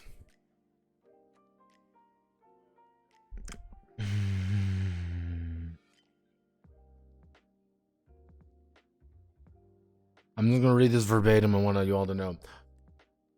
His cunt was beautiful. My fingers.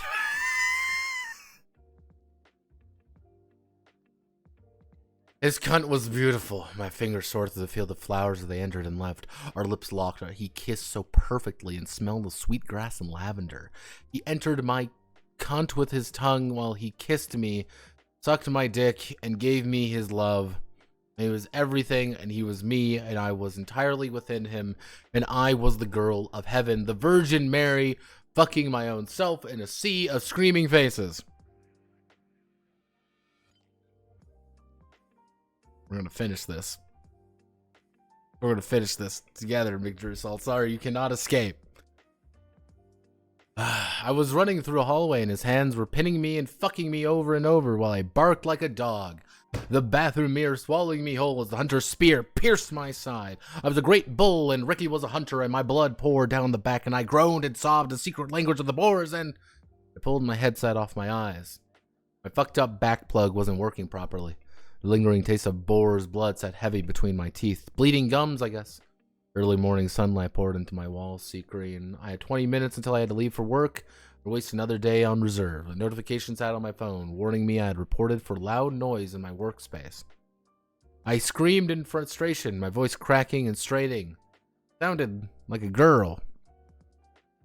Eventually, I stopped screaming. I stared at the ceiling, fluids intermingling on my bed, thinking about how much I missed the taste of French fries and nicotine on my lips. That, my friends, was digital faggot suicide heaven. That was the entirety of digital faggot fucking suicide heaven, written by J Dragon.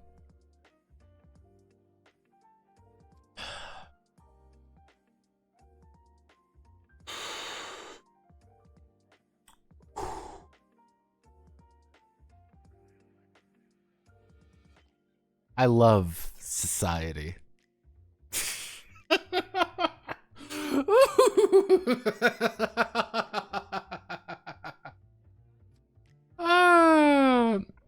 Every month he makes $8,000 off of this. $8,000. 8,000 United States dollars. What a beautiful, beautiful world we live in. He has 2 of these. He has exactly 800 subscribers entirely of his own volition, and in no way some convoluted way to pay him money. Mind you, that is $4,000 minimum. He might be getting paid more than that repeatedly. In no way is it strange. He's got 2 words. He's got the Quarry's secret name, and he's got Digital Faggot Suicide Heaven. Digital Faggot Suicide Heaven was his ultimate work. Art. And this is the writer of Yaziba's Bed and Breakfast. Everyone always remember that child right there is his personal OC, and everything you just heard should be taken as that. Jesus. Oh, God almighty. Oh, fuck.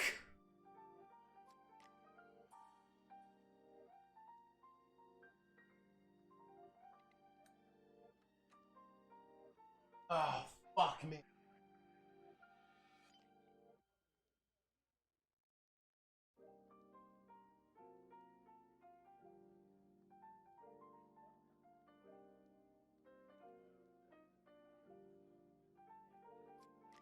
I am immortal.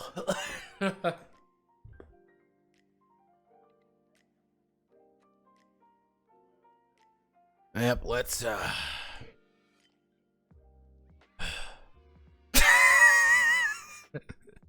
yeah! We got an ad, everyone.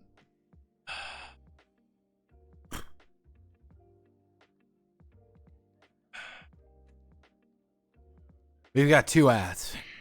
Hello, everyone. Let's read some ad. Let's read. What I feel about this is just weird. Simply work of art. Dude makes 8K off this stuff. Mind you, this is 8K on top of the I'm trying my best. Now, mind you, this is important. He makes 8K off the top of the 530 members of his thing, minimum $530 a month. But let's be honest with ourselves. Most likely, he's going to be making a little bit more money off of this. If we make a quick member of 530 members. This is important. 530. If we do 530 times, let's say $5, he's making $2,650 every month based on Possum Creek, and $4,000 based entirely off of that. But mind you, this is also $2,650 with a highest tier being at $25 each. $25 each could mean, if we're being a little bit, let's be really average with this. If we say 530 people, $3,710 in addition to everything else. But hey, I cannot say anything because that is being mean about not wanting the spotlight, everyone. Remember, any complaint I have should be always taken with a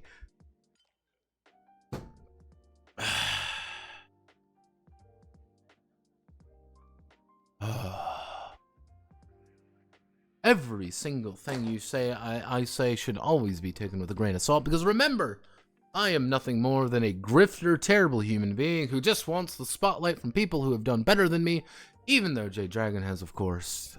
His father is, you know, internet guru.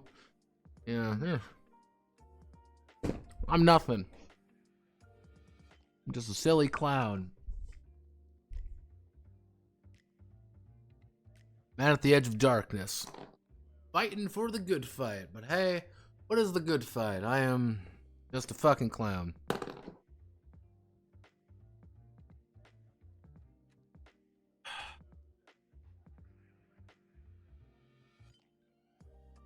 I am God's silliest clown, as this is known. I have drank probably 5-6 shots at this point. I am feeling very good with myself, thank you very much. I have not hit the point of complete surrender, though. This is the funny thing. I still have my mind going, and I am feeling great. So what do we want to do right now? We have quite a few different things we can do. Society rewards mediocrity. You are correct, Lubu. Read Jay's other story. I do not have access to Jay's other story, and that is a 45-minute read, and that took us a half an hour. Now you need to read My Immortal. Actually, fun fact. Here's a story for everyone. Actually, back in college, back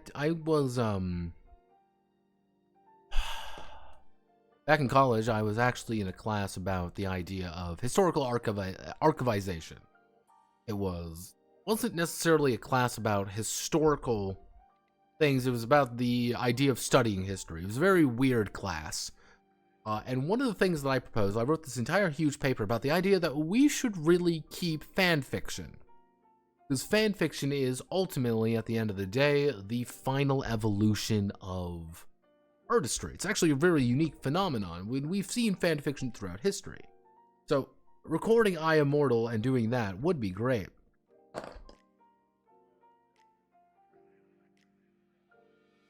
You are the champion.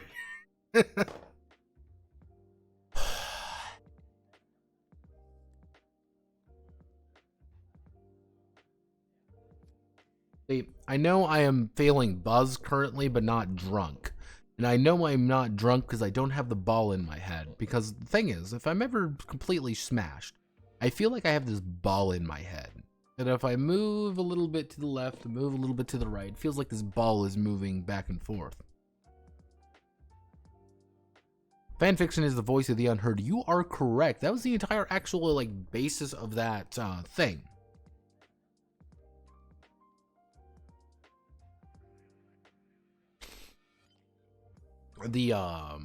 That's your brain, Lamau.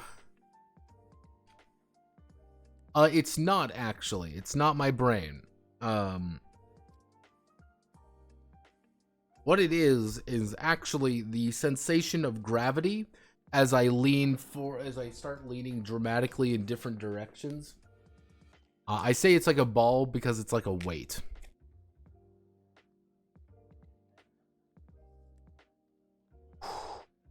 Manina Krishna, Manina Krishna, Manina Krishna. Hey, what can I say? I'm feeling great. Midnight in the Garden of Eden. Let's take another drink.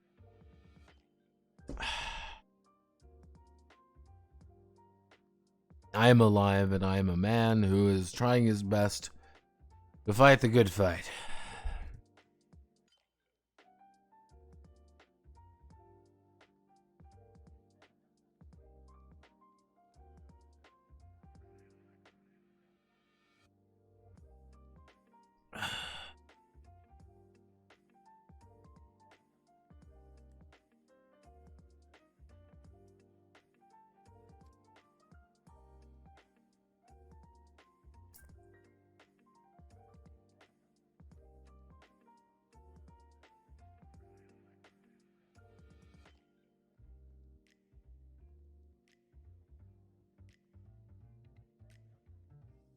So it says gay smack.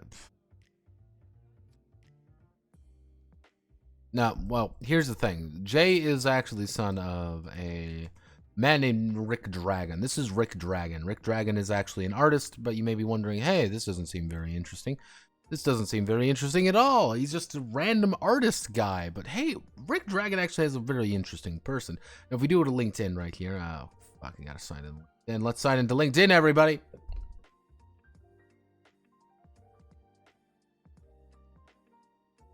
Hello, it's me. I want to find Rick Dragon. Oh, Jesus fucking Christ. I am See, I am fucked up currently. Like, I am really fucked up. It's great. Shut the fuck up. If you look up here, this is Rick Dragon, by the way. Now, this is his father. This is actually Jay Dragon's father. Jay Dragon, you see here, Dragon Search. What's Dragon Search, you may be wondering. If we go to Dragon Search, it's actually now Dragon 360. Dragon 360 is actually a digital-focused, people-first agency. They're a PR agency based out of New York. Now, this is a big thing to understand, is that Rick Dragon actually wrote a bunch of books.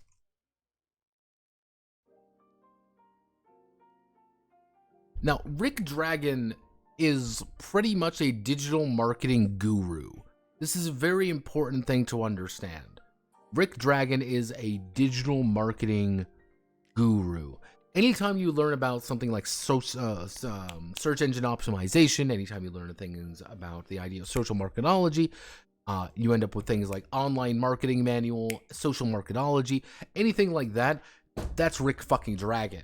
He is a goddamn super wizard when it comes to this shit. That's his main modus operandi, and for no reason at all, his son, Jay Dragon, before he was Jay, of course, before he was Jay Self, for some reason, for no reason at all, Jay Dragon is this relatively wealthy individual living on now living in Philadelphia, I guess. Fucking Philly. God hates Philly.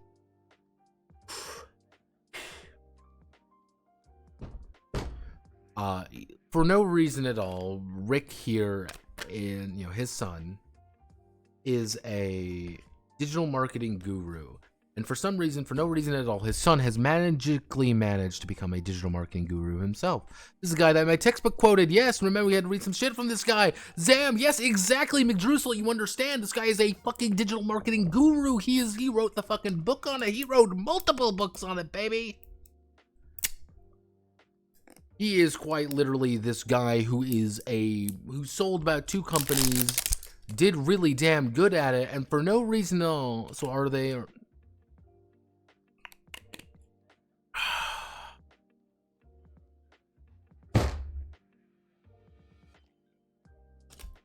Effectively, I don't think his son was actually very good at doing anything. I think Jay was kind of a failure of the family. However, what if we manipulate things? What if we do things better? What if we make sure that our son does something really amazing for no reason at all, and then suddenly,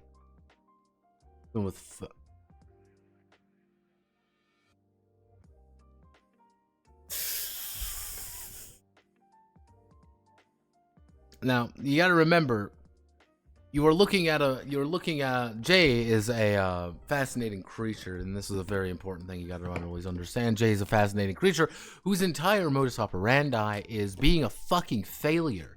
Nobody likes Jay. I've actually recorded this from multiple people. People do not actually like Jay very much because Jay is apparently very stupid. And even people like Gilla RPG, who is very friendly with indie developers, and people think that Jay is just fucking dumb. But hey, for no reason at all, he's this very popular person, got a lot of funding from a lot of different focuses, understands how to write for a bunch of people, and just knows people. Wonder why. I wonder why. Oh. At all.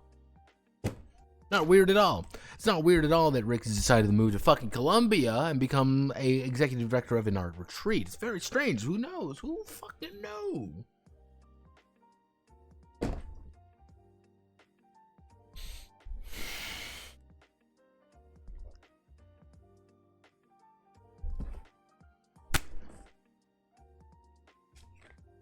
Is Jay a grifter? No, I think his dad supports him. I think those 800 followers on his Substack are actually bought and paid for by Rick Dragon to make sure he can pay his son something, to make sure that he can live a happy, healthy life without ever directly doing it. So Rick is has his son in the fucking boonies and helps to run his son's life with his bullshit wealth. Yes. Other guy, the Jay's just a weird and awkward to deal with. Yeah, exactly. You're nailing it, Lubu. This is, here's the thing. I don't know Jay. I haven't gone out with a drink with Jay. I'm not sitting in a fucking bar right now, having a beer, having a fun time with him. I'm not there.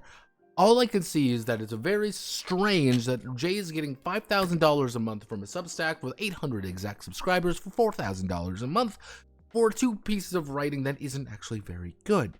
And yes, he does live on a forest reserve. He lives actually, starting to sell in case you're curious. He lives on a, effectively, he pays no taxes. He lives on public land.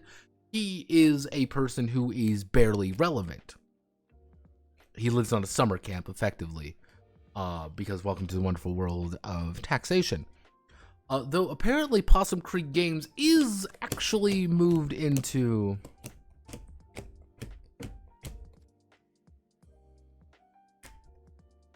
Yeah, works as a consultant and counselor. Now, this is a funny thing you gotta also remember. Possum Creek Games is actually based out of Philadelphia.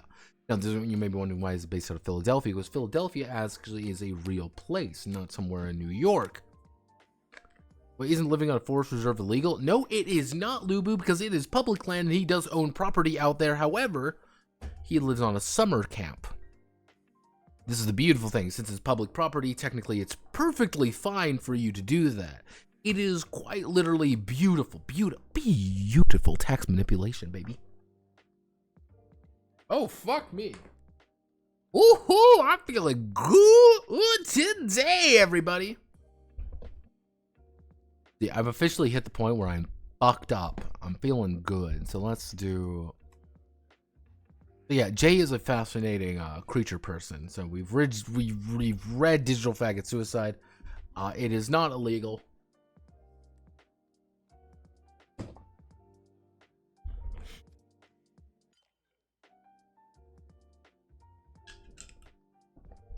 And most likely,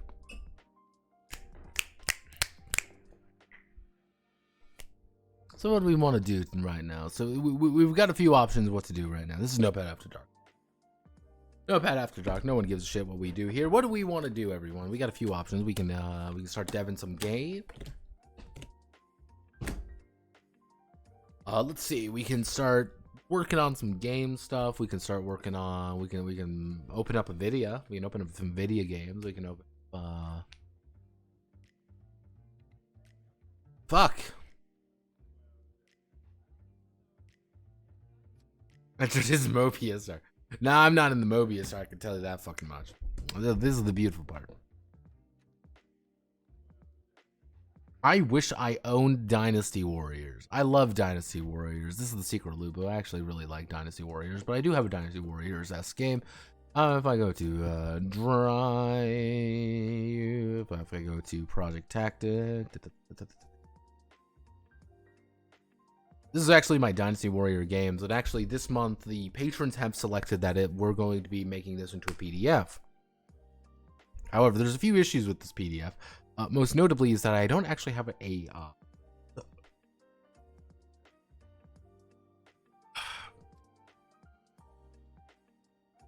see.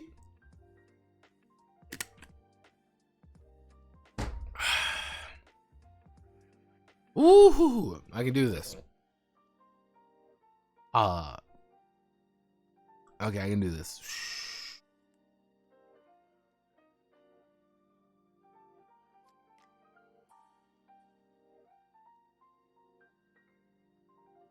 This is actually my kind of like vaguely Dynasty Warriors inspired game. It's not perfect. There's a few issues in here, but I need to fix this up. This is actually the one that got selected for the next PDF. Generally speaking, it says it's like 91 pages, but a lot of this is just like bullshit artwork, and it's just going to take time. And time is something that is just a pain in the ass to do more than anything. I need to find a good way of doing the artwork. Well, actually, I know what we can. Yeah, I know what we can. We're gonna have some fun.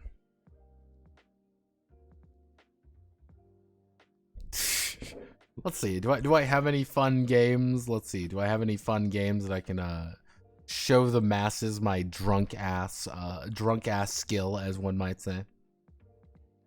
My completely sloshed skill.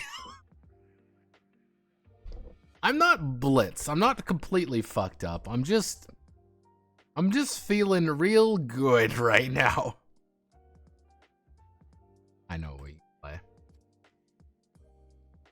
Nope, that's definitely not it. I want to hit that. I know what we can do. We're going to do this for the whole family. Okay, let's do this.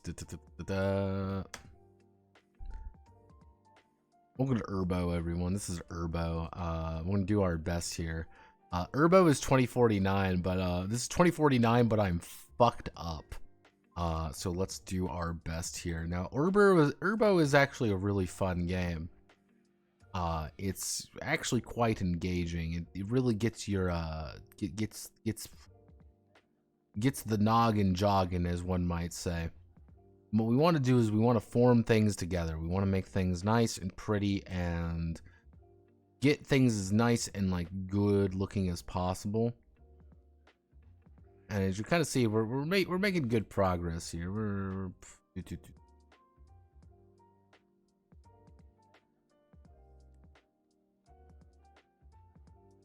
We got little cards here. Now what we can do is we can do a little card right here. We can do that and new game. Now playing Urbo while completely shit-faced maybe is not the ideal state of affairs. But I actually quite enjoy Urbo. Urbo is a very fun little game. Playing Urbo while again completely fucking sloshed maybe is not the best state of affairs, but hey, we can improvise. Because improvising is what we do best here on the Notepad Anon channel. We say fuck it, we're poly. I would like to believe that we are, in fact, doing more than just balling, but hey, we are very productive souls, right, everyone? We're very productive individuals. We like to, I'm not even doing really well here. Ah, fuck.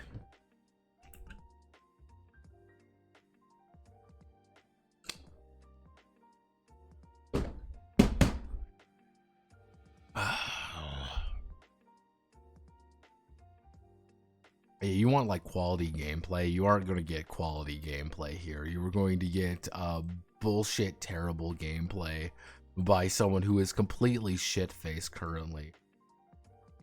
Fuck. And that completely bullshit, blitzed gameplay is going to be great. This is what you want, right? This is what the people demand. Is completely blitzed gameplay of Urbo. Urbo is actually a lot of fun. I think everyone can play Urbo. Is a very fun game. It's a very good game, actually. It's it gets the noggin jogging when you need to be jogging. The entire idea is that you want to make sure that everything is formed up right. Because if it's not formed up right, things go wrong. And if things are wrong, things are bad. Because bad things are bad. Oh, I didn't mean to do that. Everyone merge into that. Boom, baby. Ah, fuck me. All right, let's do it. We're gaming, everybody. We're fucking gaming. Yeah. Oh, fuck me. I am feeling good tonight. Feeling good tonight. Man, I'm fucking, and I ain't good.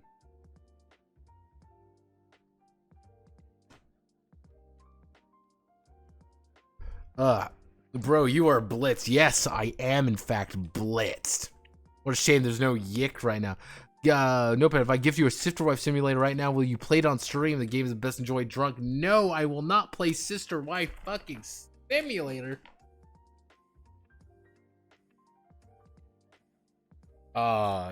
2 shots. No, my friend. Drinking plus having to say his cunt really broke you. Let's see. So looking at this, generally speaking, I bought a full bottle of Seagrams. Let's do a little bit of a game here. Let's play a little bit of a game here, everyone, because little.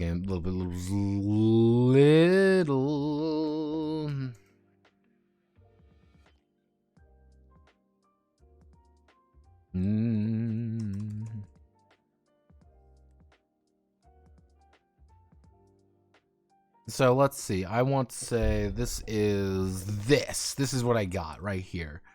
Looking at this, I am to about here.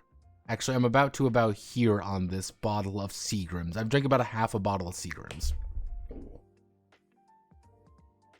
I'm feeling real good.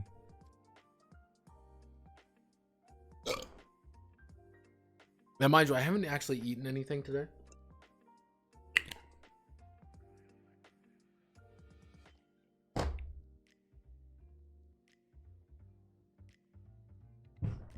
VTubers. I mean, fucking VTubers, man. Let's see. What's going on in VT, everyone? Let's go to VT, everyone. I love VT. VT is the best board on the fucking planet. Let's go to VT. Lovely VT. They all love VT. Let's go to the only board that matters. The fucking WVT, everyone. Let's go to Western VTuber. Let's see. We've got Funny Clown. We've got Girl. We've got Sneep. We love Ira. Hello, Ira. If you're Ira, is probably not one. Hey, Ira. Thank you very much for making entertaining content.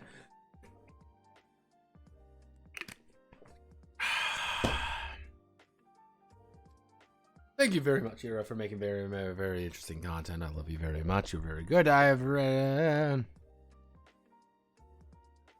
Do we have anything fun and exciting? Probably not. Hey, it's me. I love you. Hey, look, everyone, it's Kurogi. Everyone loves Kurogi. Everyone say hello to Kurogi. Clap, clap, clap. We love Kurogi. Thank you very much. We love Kurogi. Earn her funny stomach. But hey, I am not a lolicon, hey, but everything is fine. I'm out fucking fortune. I've lost control of my life, my friend. I am currently what we would like to refer to casually as shit-faced. Yes, the Coffin of Lele, Andy and Lele is in fact the funny incest game, but hey, don't worry, it's actually a horror game. Look, everyone, it's that girl. I think her name's Mint Cancella. Oh, Jesus, Christmas Christ. I am feeling really good. Go to Cute Boy General, at least the Los Angeles Liquor. We are not going to the Cute Boys General. That's it. Not. Now, I'm doing my best here. I'm doing my absolute best here to keep myself together, but it is not working very well.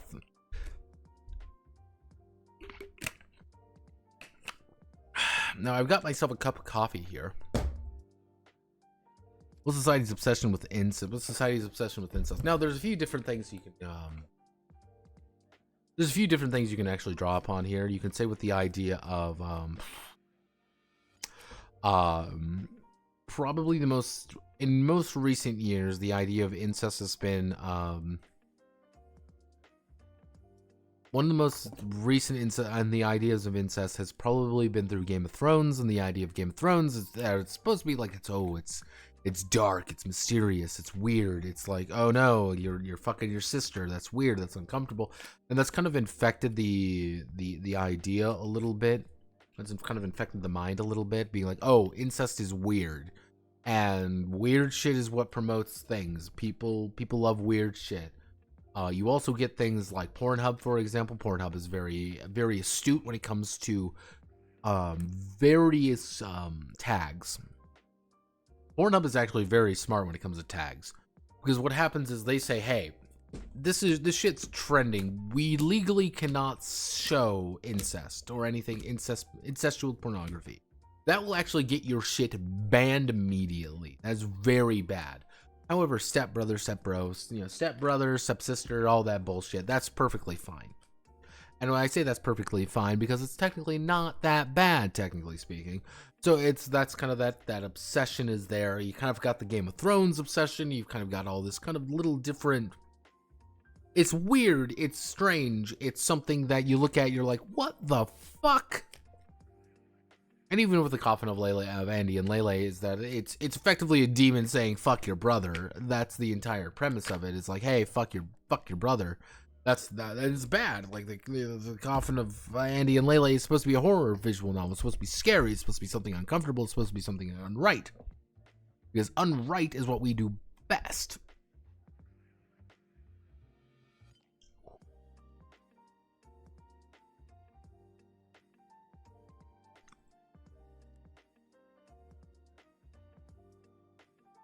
Hey, this doesn't weird me out as much because my grandma was an incest baby. What the fuck? I mean, like, if it's like third cousins, it's different. Because like you end up with things in like Nebraska, like Midwest, Nebraska, and stuff like that. You end up with like third cousins and fourth cousins. Like technically, that's fine. Like I believe it's Alabama. It's like third cousins are technically legal.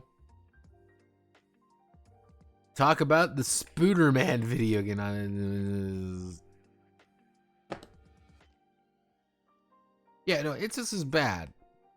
Like, yeah, incest isn't fun. Talk about Spooderman video games. I like Spooderman video games. Spider-Man. I've seen a little bit of information on the Spider-Man video game. If we go to Spider-Man. We do the most recent Spider-Man video game is that it's kind of been like a wet fart a little bit.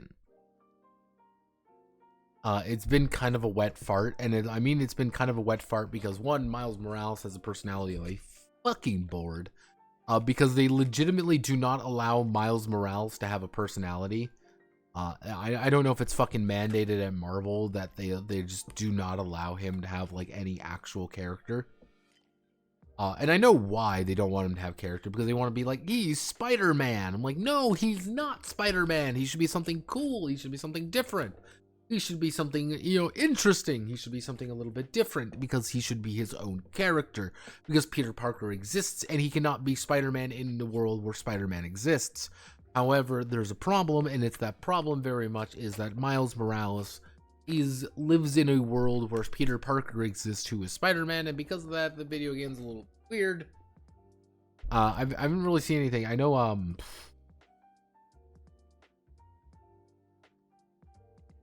isn't the main villain Venom one?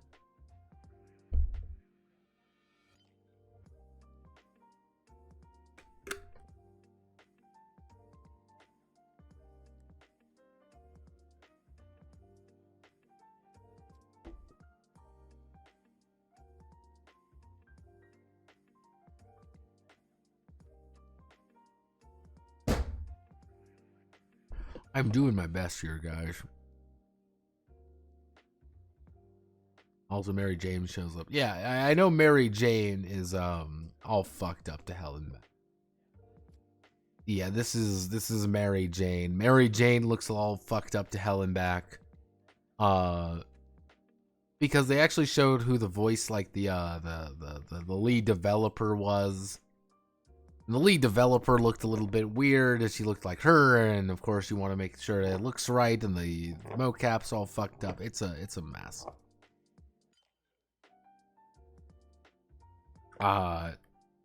Yeah, I'm not surprised. They make her look a little bit weird. And I think the main reason is, again, you got the director in there, you've got various voice model actors. It's been a while. And like I'm never gonna blame like the VFX guys. I'm never gonna blame them, because that's their fucking job. They're supposed to do exactly what's mandated of them. Looks a little bit worse. Looks a little bit worse for wear, but that's like Aloy. Yeah, that's her name.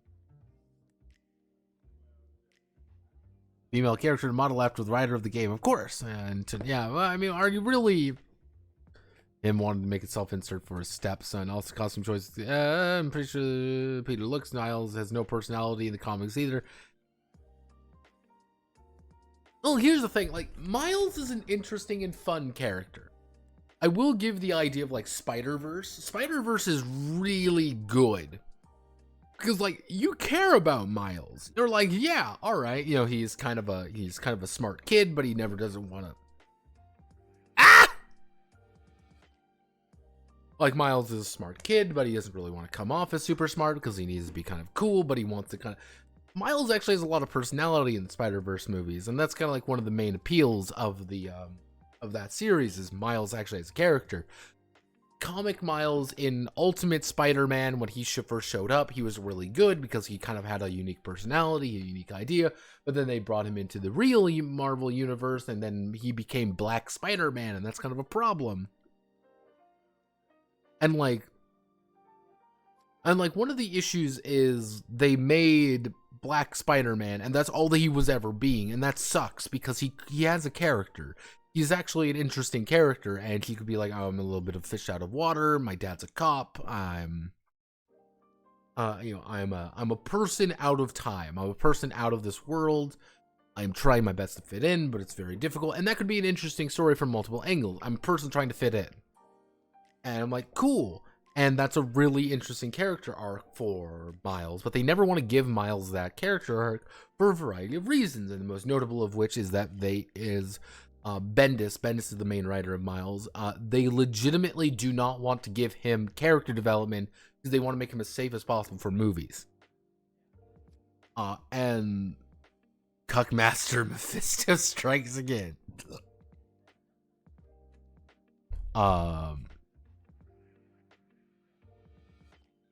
Did you ever look at Valor? No, I have not looked at Valor yet. We love Bendis McDrussel. I don't know. Yeah. For those who don't know what I mean, Michael Ben. Please know Michael Ben. This is Michael Bendis. Brian Michael Bendis. If you ever want to know, Brian Michael Bendis is behind all your favorite characters.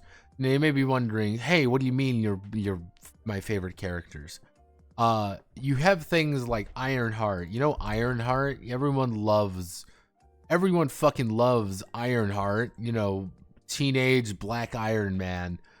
Black teenage girl Iron Man. This is Ironheart. This is a Bendis creation, literally made for the movies.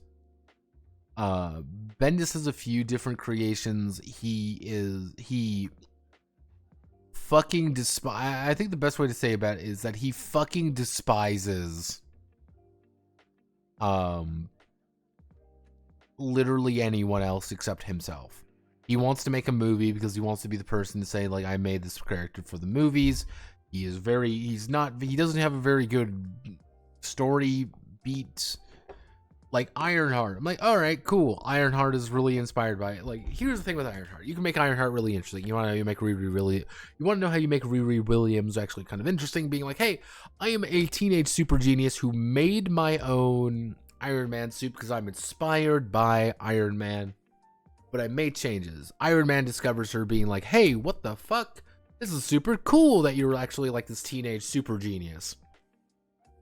And she gets inducted in, and it's kind of like she's one of those issues that she never really has her own identity, and that could be an interesting idea herself. She is this hyper genius who is kind of sidelined by other people, and so she has to make her own Iron Man suit because she's this super genius and knows all these different things, and because she knows all these different things, she can make a very interesting character because she is a genius. She can replicate machinery very well, almost supernaturally. And she can actually form a very interesting team with other people. She doesn't need to make an Iron Man suit. She's making her own thing. She's making her Ironheart suit. And, it's like, hey, I'm inspired by Iron Man. And, or you can have Iron Man show up being like, hey, your suit is flawed for these reasons. Let me help you fix it. And that could be a really interesting character building moment. She's got a connection to a legacy character. She's got a connection to Iron Man, and now she has like, hey, let me help you fix your suit.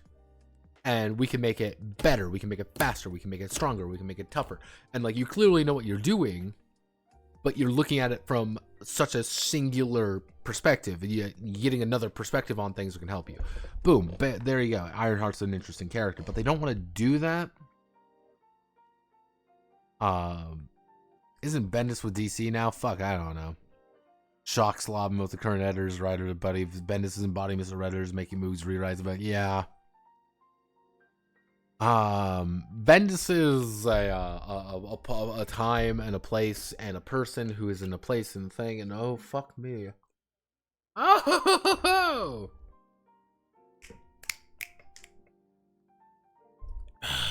Okay.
Fuck you, I'm fine. I just had to take a piss.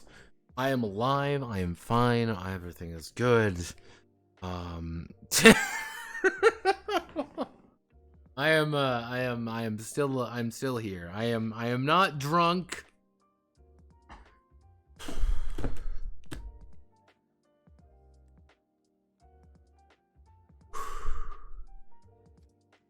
I just need to reassert myself, reconfigure my mental sights. This is not binge drinking. I am not a binge drinker. I am simply a person who has given up hope. Okay, let's do something. There's got to be something fun and exciting and ready to go. There's got to be something here. I'm ready to go. I'm ready to do things. Let's do something. I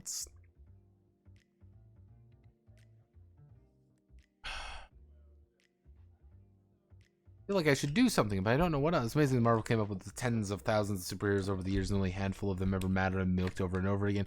Yeah, but yeah, you could say the same thing about DC. You can say the same thing about any of those kind of things, just because like that's Superman sells, Iron Man sells, that Spider-Man sells. That's kind of the idea.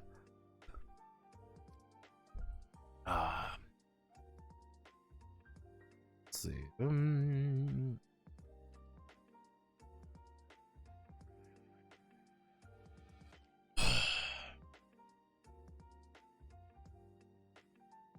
May as well pretend to do some work. Yeah, may as well pretend to do work.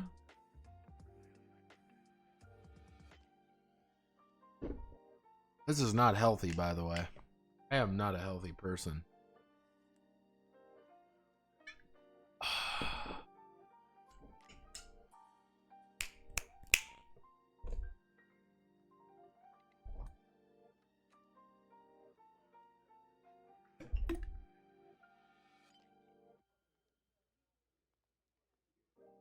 Ooh.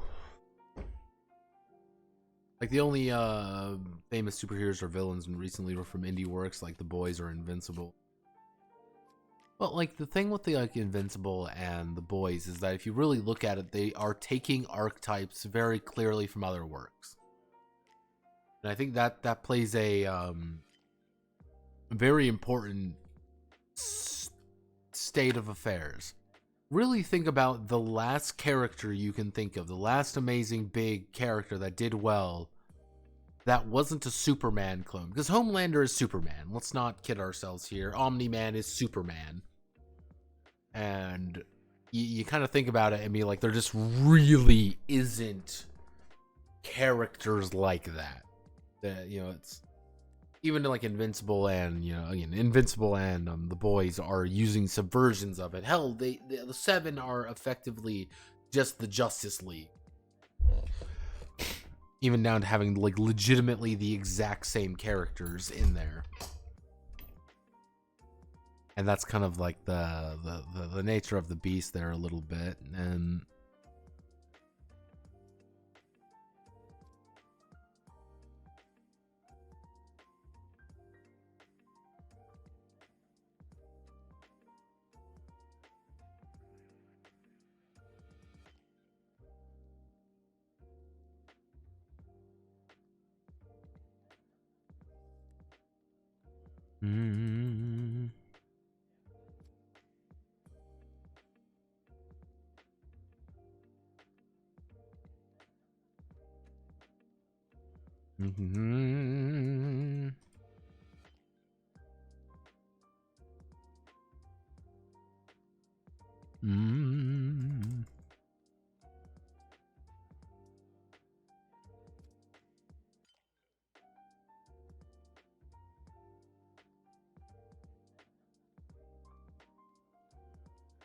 honestly, isn't JoJo technically a superhero work? Yes, actually it is.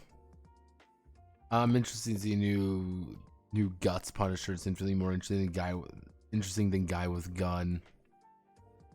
Plastic Man attacks you with microplastics. Good story about shapeshifting like Plastic Man or something. Plastic Man is like, the issue with Plastic Man is that they can never use him for anything because Plastic Man is broke as shit. Just because over the years they gave him more powers and they gave him more abilities and they gave him more things to do, and then all of a sudden he is quite literally the like the most powerful superhero in existence or whatever. Oh, Plastic Man destroys the DC universe, part 7 or whatever the fuck.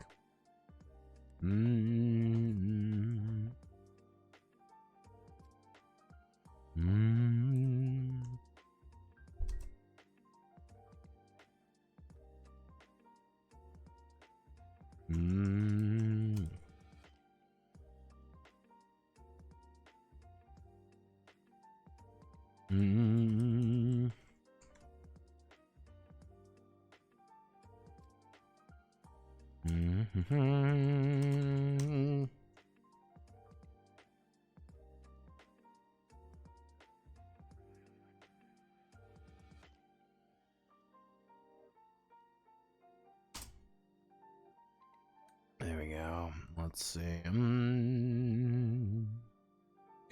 Yeah, this is the Disco Elysium RPG. Hasn't really gotten a good idea there yet. We've got the False Rogue Trader RPG. False Rogue Trader RPGs have got a few ideas.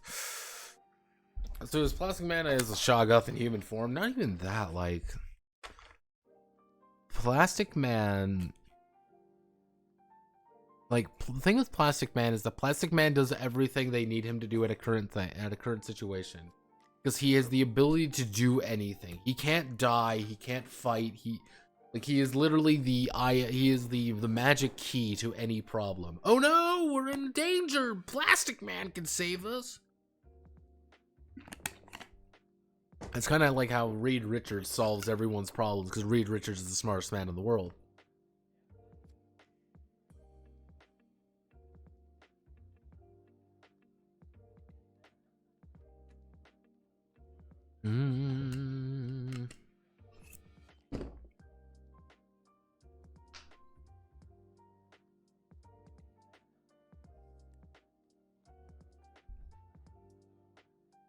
Let's see. My bottle of I'm not quite done with a half bottle. I got a few good shots left on my Seagrams. Plastics, baby. Plastics fix all problems. Let's see.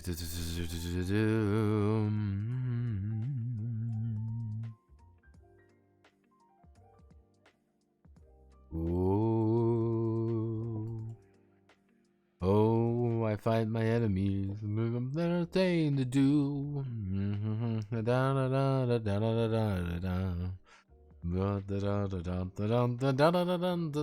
Lady F deploys. Let's see. What game do we want to work on right now? What game do we want to think of? Because there's a lot of games to think of. That's the idea of this stream. Deal with the drunken nightmare that is Notepad add-ons exist. Now, mind you, when I stood up to go to the bathroom, I fell on my bed. So I am feeling great currently. I'm feeling alive. I am, and I'm not good. Problem with the Man of Iron is that he's just a copy of the Man of Bronze.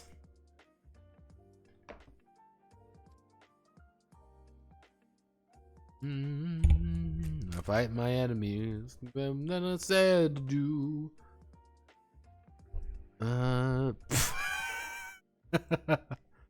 For now posting Pot Friend, it seems. Yes, good old fashioned Elden Ring Pot Friend. We all love Pot Friend.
I mean, that can't be a word, right? Oregon punk. Oregon punk is a thing.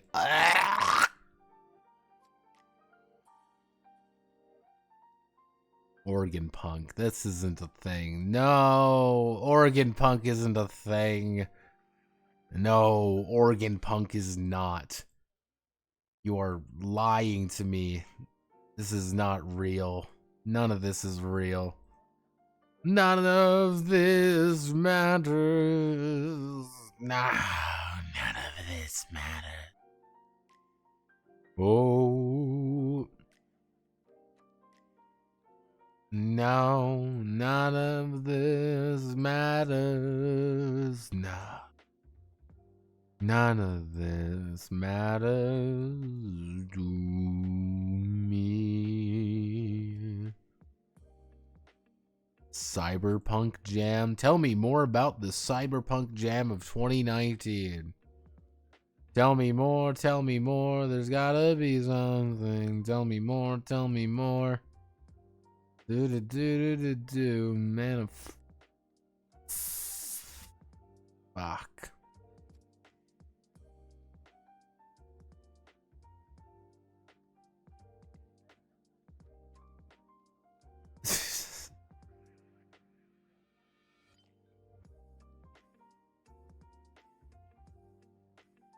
Wait, are you doing it like...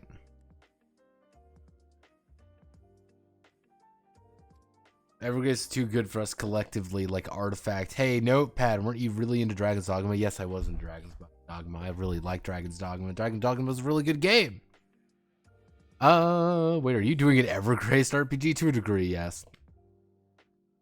I do like... I think the idea of sharing a health pool could be interesting to a few different degrees. Also, Bama is just a carbon copy of the Shadow. Yes, he is a carbon copy of the Shadow. They even reference to the fact that he's a carbon copy of the Shadow. The fuck is organ punk? Oh, the fuck punk themes can you attach to organs? What about organ punk? This would be the first time that we're that Yandere sim game. We gotta get on that algorithm. Evergrace 1 or 2? 2 more accurately. Because in Evergrace 2... Because in Forever Kingdom or Evergrace 2, the idea is that you are all technically linked together. And now, as a single entity, you have one single attribute, one single health pool. Is that as together you are together you are strong. You have power, you have ability, you have a way to do things. And that would be kind of interesting, kind of the idea of sharing a health pool together, sharing a, oh, didn't mean to click on that. Why are you here? I don't know how long that's been there. Oh, no, didn't mean to click that. Didn't mean to click that either.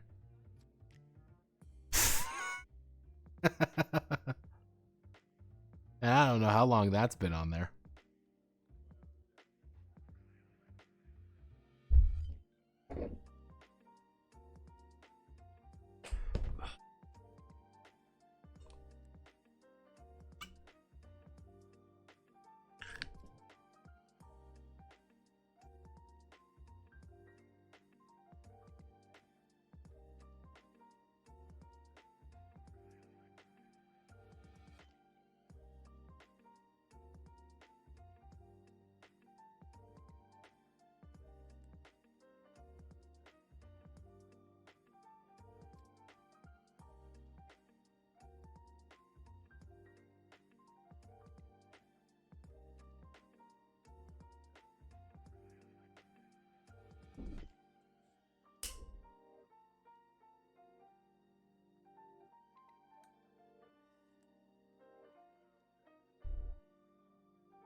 Any thoughts on the new Dragon Dogma game? The new Dragon's Dogma game looks interesting. How they go. Published by Sega, if I remember correctly.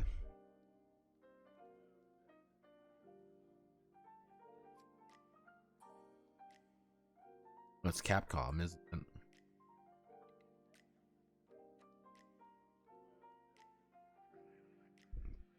Capcom's been doing a little bit okay.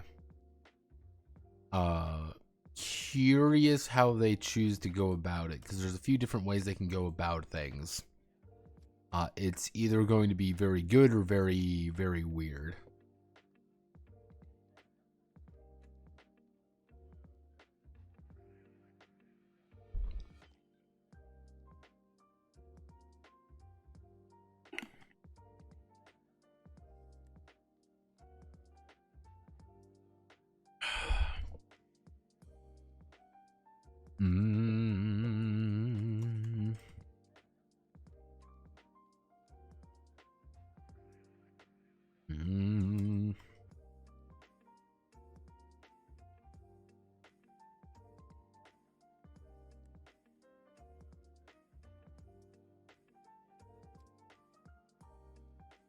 Investigate-toi.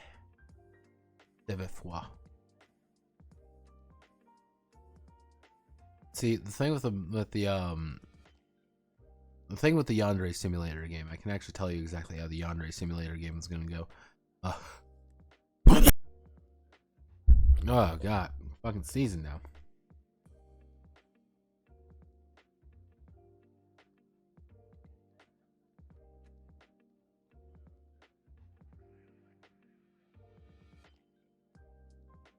Yeah, no, it looks interesting. I'm curious how they go. There's a few.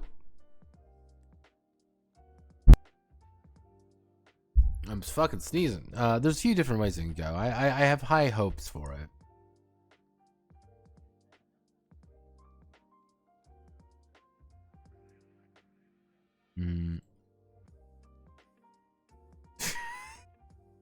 I want to draw a box. Okay, I can draw a box. There we go. This is a box. Okay. Effectively, with the idea of the Yandere Simulator game, the Yandere Simulator game is going to be fairly simple. It was effectively going to be node based. Kind of the idea, like, throughout the school and throughout the area, you had different areas where you could meet senpai and where you, as the titular Yandere, could be. And of course, if you succeed at certain events, collect resources, complete objectives to get hearts, Set number of objectives per day. If failed, Gerd gets madness points. Unique win condition for each girl, but cannot change the yandere mode. Is fucking stab you. Effectively, the idea would be like, let's say we've got a pretty standard girl here. Let's do like the prototypical Gyaru anime. We all like Gyaru. Let's do the prototypical Gyaru anime. Like, you'd be playing Gyaru Girl. What's Gyaru Girl's win condition? Gyaru Girl's win condition is that she wants to get as much points as physically possible, and she wants to confess in a certain room, in a certain area, and she wants to deliberately fuck with the other opponents. Her entire gameplay strategy is being real aggro. She knows that, everyone else knows about that, and that's her entire game plan. She is aggro. Her entire thing is she wants to get in Senpai's face and she wants to drag him around. Because she has that power. That's her main gimmick, is that she is very aggressive when it comes to character. She's very aggressive moving down around Senpai. However, if we do Gyaru Yandere, do we have a Gyaru Yandere out there? Who knows? The entire idea of her Yandere mode would be a lot more she is going straight up to beat the shit out of you. That's her game plan. Is like her yandere mode is getting up really into your face to kick your ass and kill you. The idea would be that every girl has a number of different, every archetype in the Yandere Simulator RPG has a different set of goals and different set of priorities, with the idea that they are going to snap. And if you snap early, you're fucked, and like things are going to go wrong and you're going to have a bad time.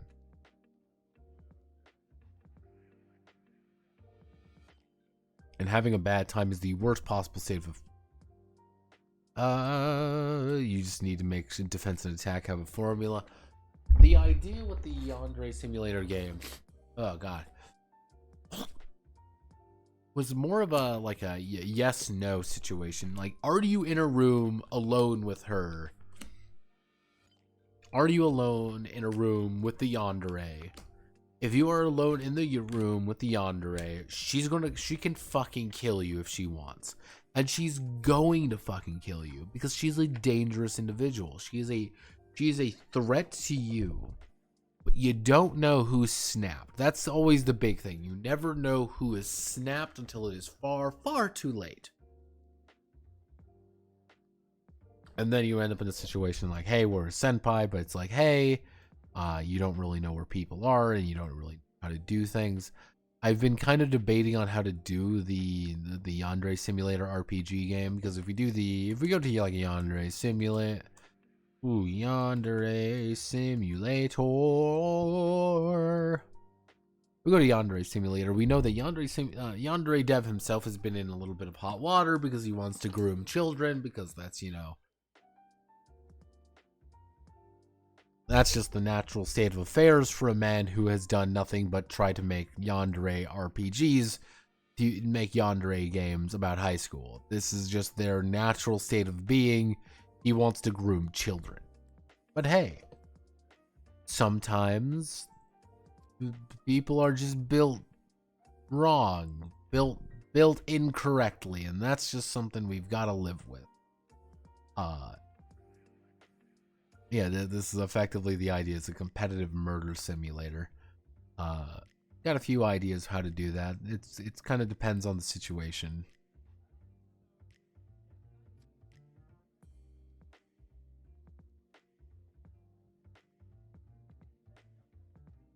Is this going to be just Yandev, or will it have school days too?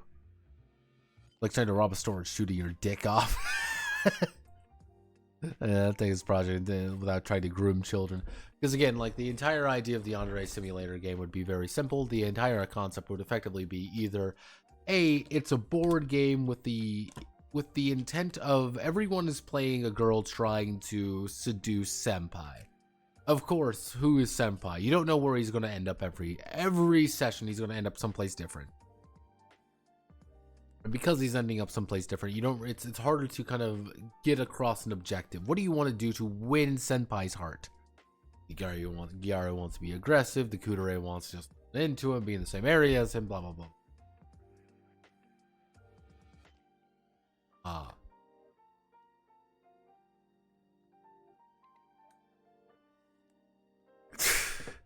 Not a tabletop role-playing game. Tabletop role-playing game is a very different idea. This is going to be a board game. Because I actually like board games. I don't get to play many board reasons. We have 16 viewers. For some unholy fucking reason, we have 16 viewers. Maybe I should do more just drunk-ass streams and just meander into the darkness. But hey, hello, Kaluk Kalay.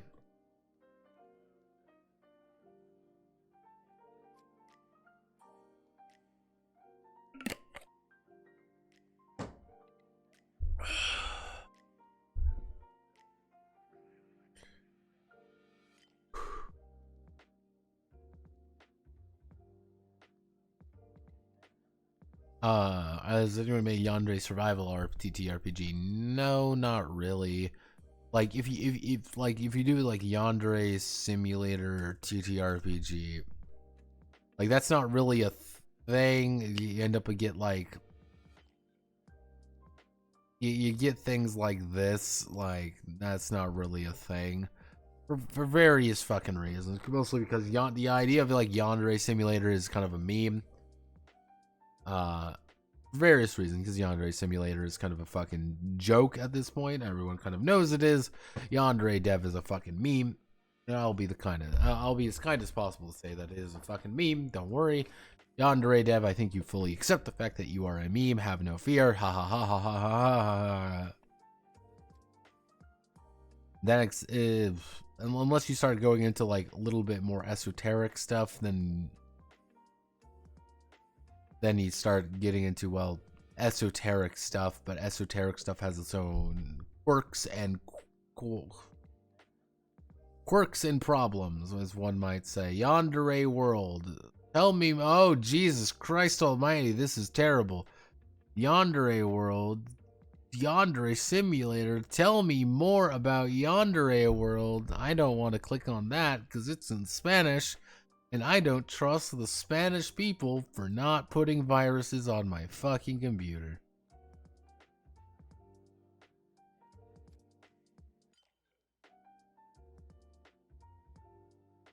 What is this? I don't know what this is. This scares me.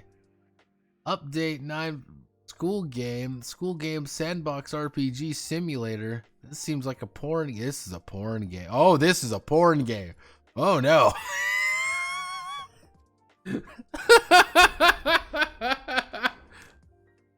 Like this is a porn game.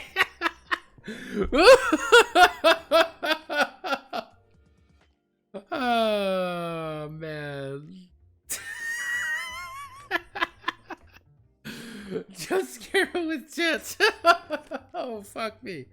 I'm gonna here. Give me 1 second. Okay, I'm gonna try. I'm gonna try to stand up. It can't be that bad, right? Usually tell how fucked up I am by virtue of trying to stand.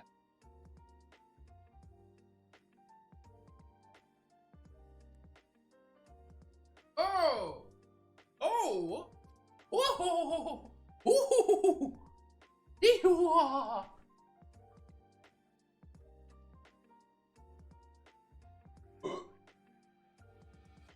Alright, I'm fine.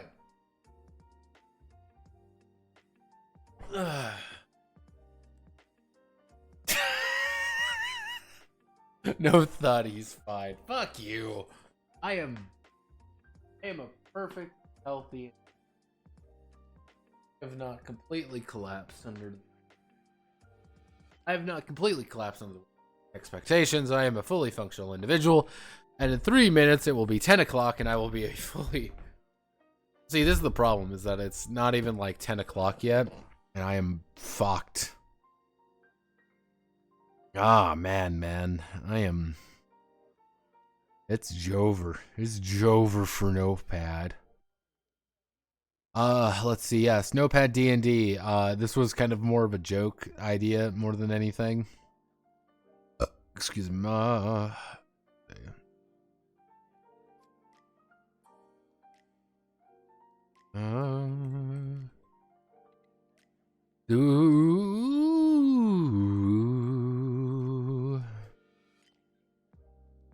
Lolly lolly lolly lay.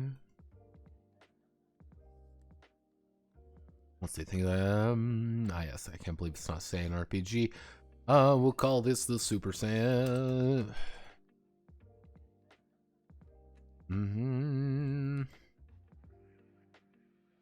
This is going to be my break into the Spanish market. I can't believe it's not Saiyans.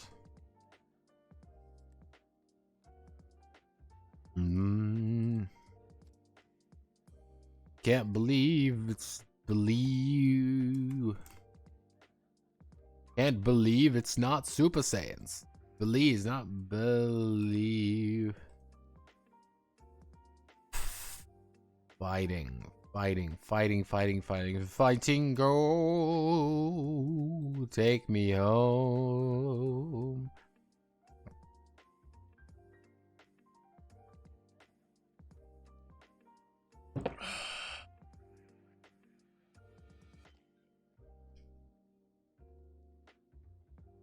This isn't even a pain stream, man. See,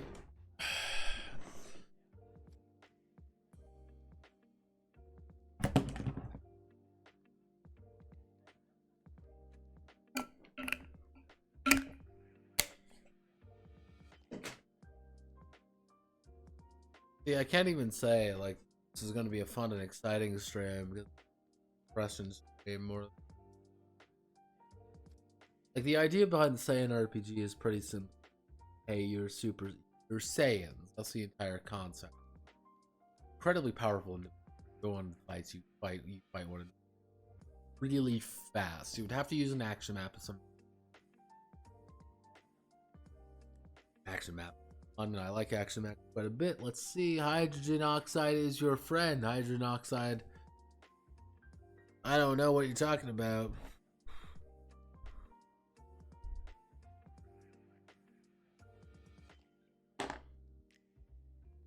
What if I just drink a little bit more?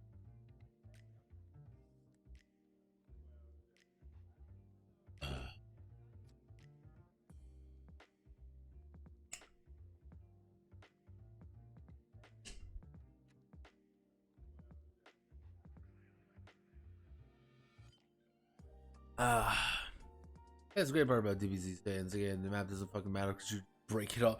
Yeah, no, like the entire concept of DBZ. If I were to do a, not even necessarily a DBZ game, just like you are playing Saiyan, everyone is Bardock. So I think Bardock's a cool character. The entire idea of everyone is Bardock would be effectively you are going incredibly fast, you're blasting people with powers, you are doing martial arts bull. But it is, you are going 150 miles an hour, everything you do, leading up to kind of an inevitable event.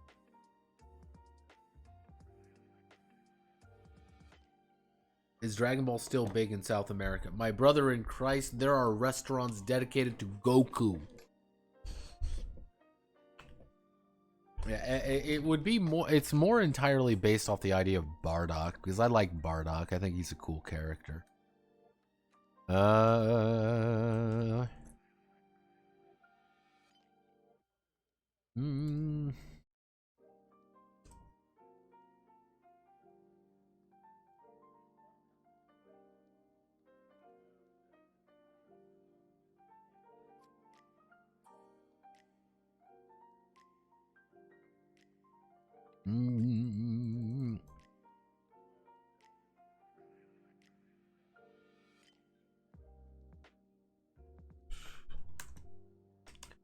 System would need to be explosive. Fuck. System would need to be explosive and dangerous. Big numbers, big results, big blast attack. Big bang attack!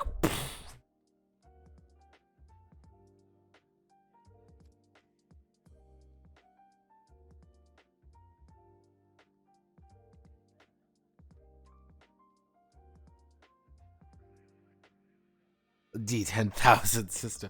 It's over 9,000! And I don't. There's ideas with this one. There's a few ideas that I mean to do. Let's.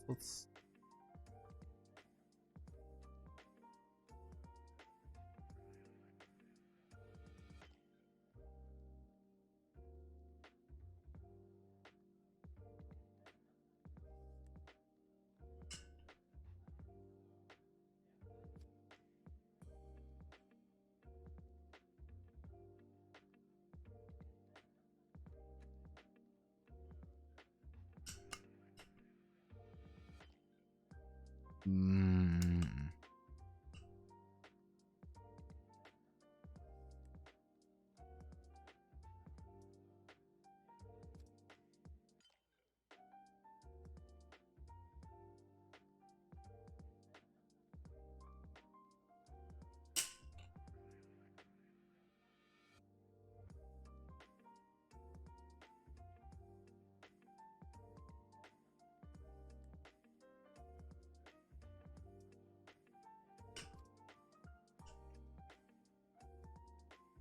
Ugh.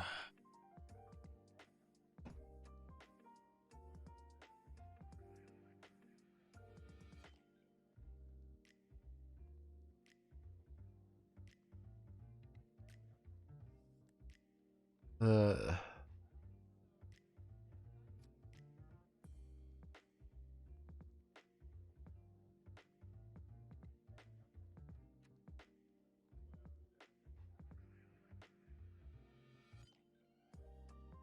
The best ship is friendship.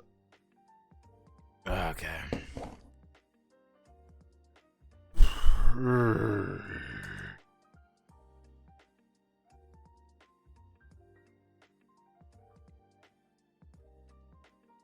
How long till porn on the timeline?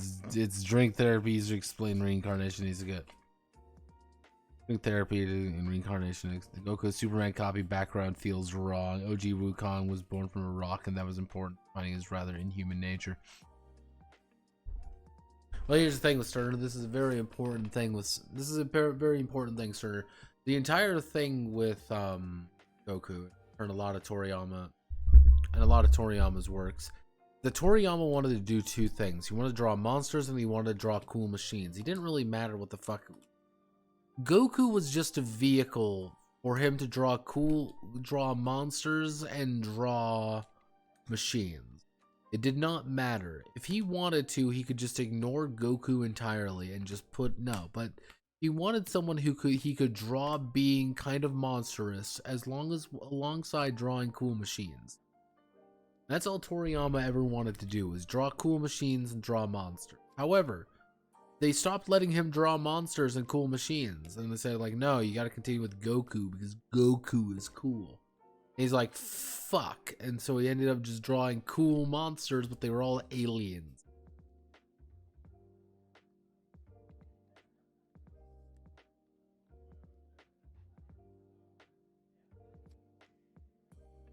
If you learn to accept the fact that, Goku just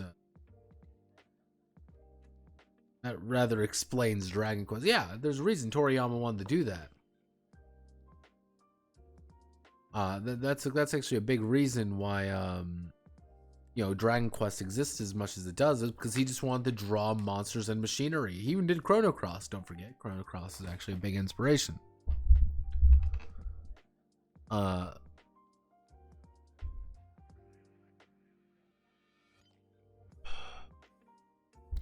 Yeah, everyone kind of knows him from Dragon Ball, but if you really look at things like Dragon Quest, for example, like Dragon Quest is kind of like his new passion. He loves Dragon Quest stuff. You can see Dragon Quest stuff everywhere for him. He constantly draw things for it. He will do stuff for it. And I know he's got like a new game. He's got a new thing that he's kind of working on, Sandlands.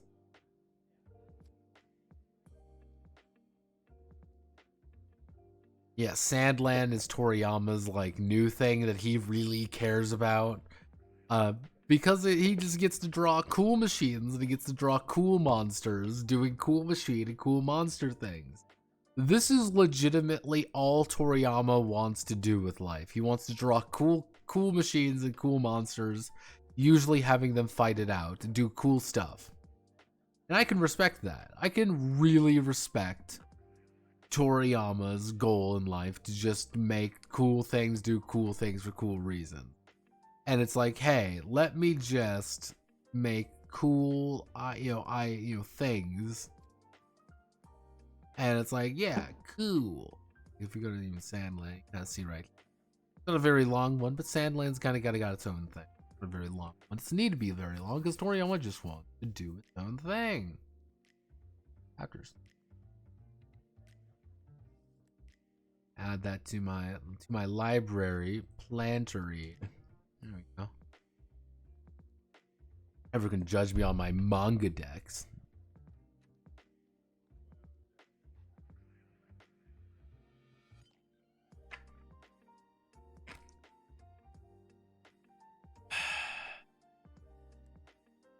Well, yeah, because the thing with Toriyama is that he gradually over time realized that Dragon Ball was making him a shit ton of money, but he didn't care about it, so he just kept drawing the same thing. And you want to cut down time. And I mean, if you think about it, like, do you want to spend time drawing things intricately if you don't care about it? It doesn't matter what you put out. All that matters is that you have something. And it's just like I don't care about this. I want to make something I care about. And I mean, it's not his fault that he lost giving a shit about it.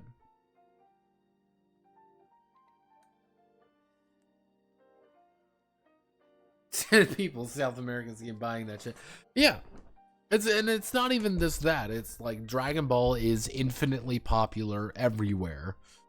Like, you can go just about anywhere and you will find people who like Dragon Ball. And that's kind of the point of Dragon Ball, is that it has such a mass appeal comparatively to a lot of things.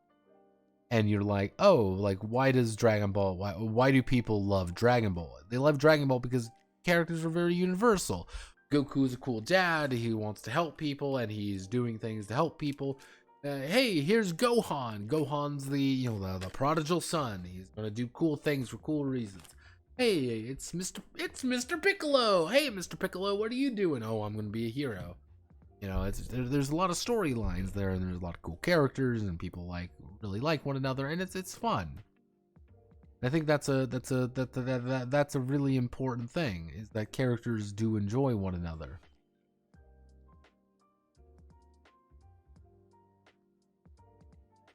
Superhero was it? Saint Seiya was king over there. Someday the king will be back.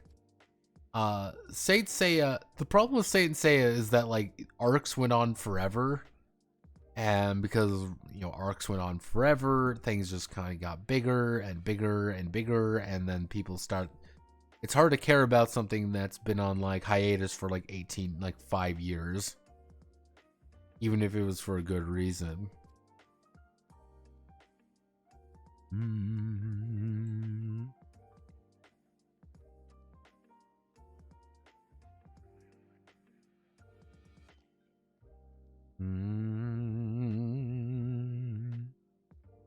Oh,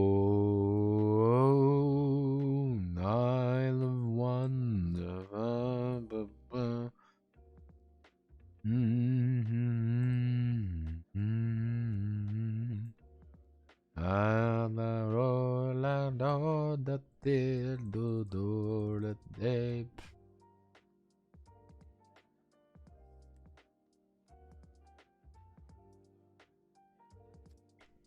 God.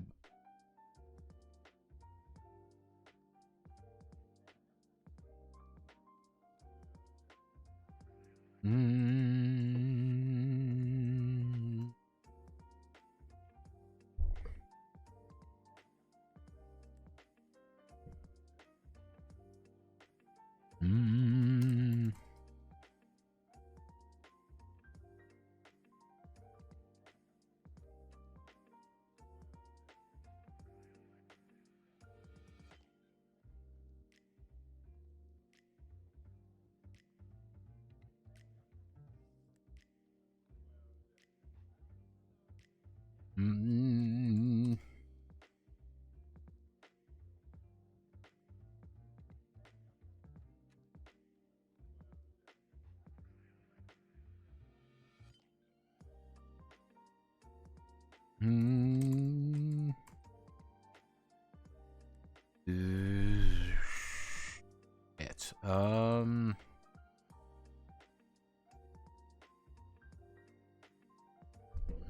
Fuck me. Okay. As I struggle to remain awake.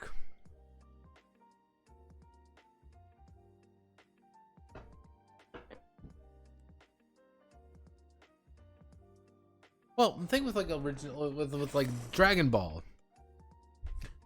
Dragon Ball is very nice. It is a very simple story. It's like, hey, here's a superpowered kid going on an adventure to beat up a bunch of monsters. And to beat up a bunch of monsters, he's going to have to use the power of friendship. And he uses, Bulma. He has, Yamcha. He's got Krillin, and it's a very appealing story for kids because it was a shonen. You got to remember that it's a shonen. And it's a shonen using the power of friends, of family. It teaches, technology and says, hey, the future is awesome. We should embrace it. DBZ is a continuation of that because Dragon Ball was so popular among kids and those kids got old. And those kids want something better. They grew up with Goku. They want to see what Goku is now. Goku should be our age now. If you're a kid and you're reading this, you're seeing like, oh, Goku is my age now, and you're growing up with Goku throughout the ages.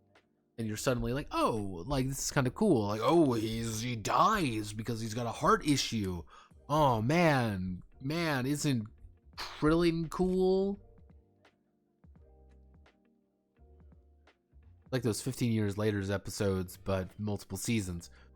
To a degree, like not even like you kind of gotta look at it like, hey, here is a cool thing is like Dragon Ball's, Goku is a cool character because he is a very powerful individual, but he does not get powerful by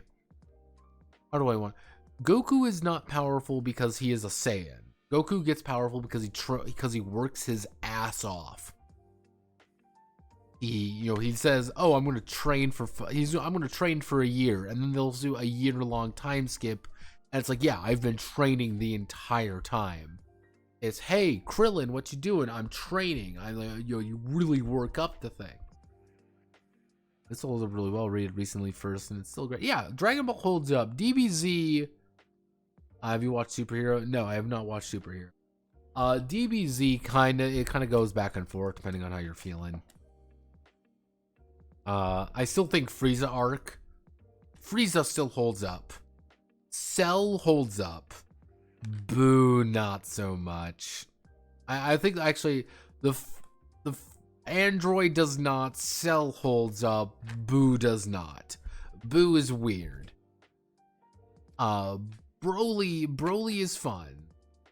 The Broly stuff is kind of interesting. It kind of brings a different context to actions. Watch the Bardock movies if you haven't, because all the Bardock stuff is really very interesting.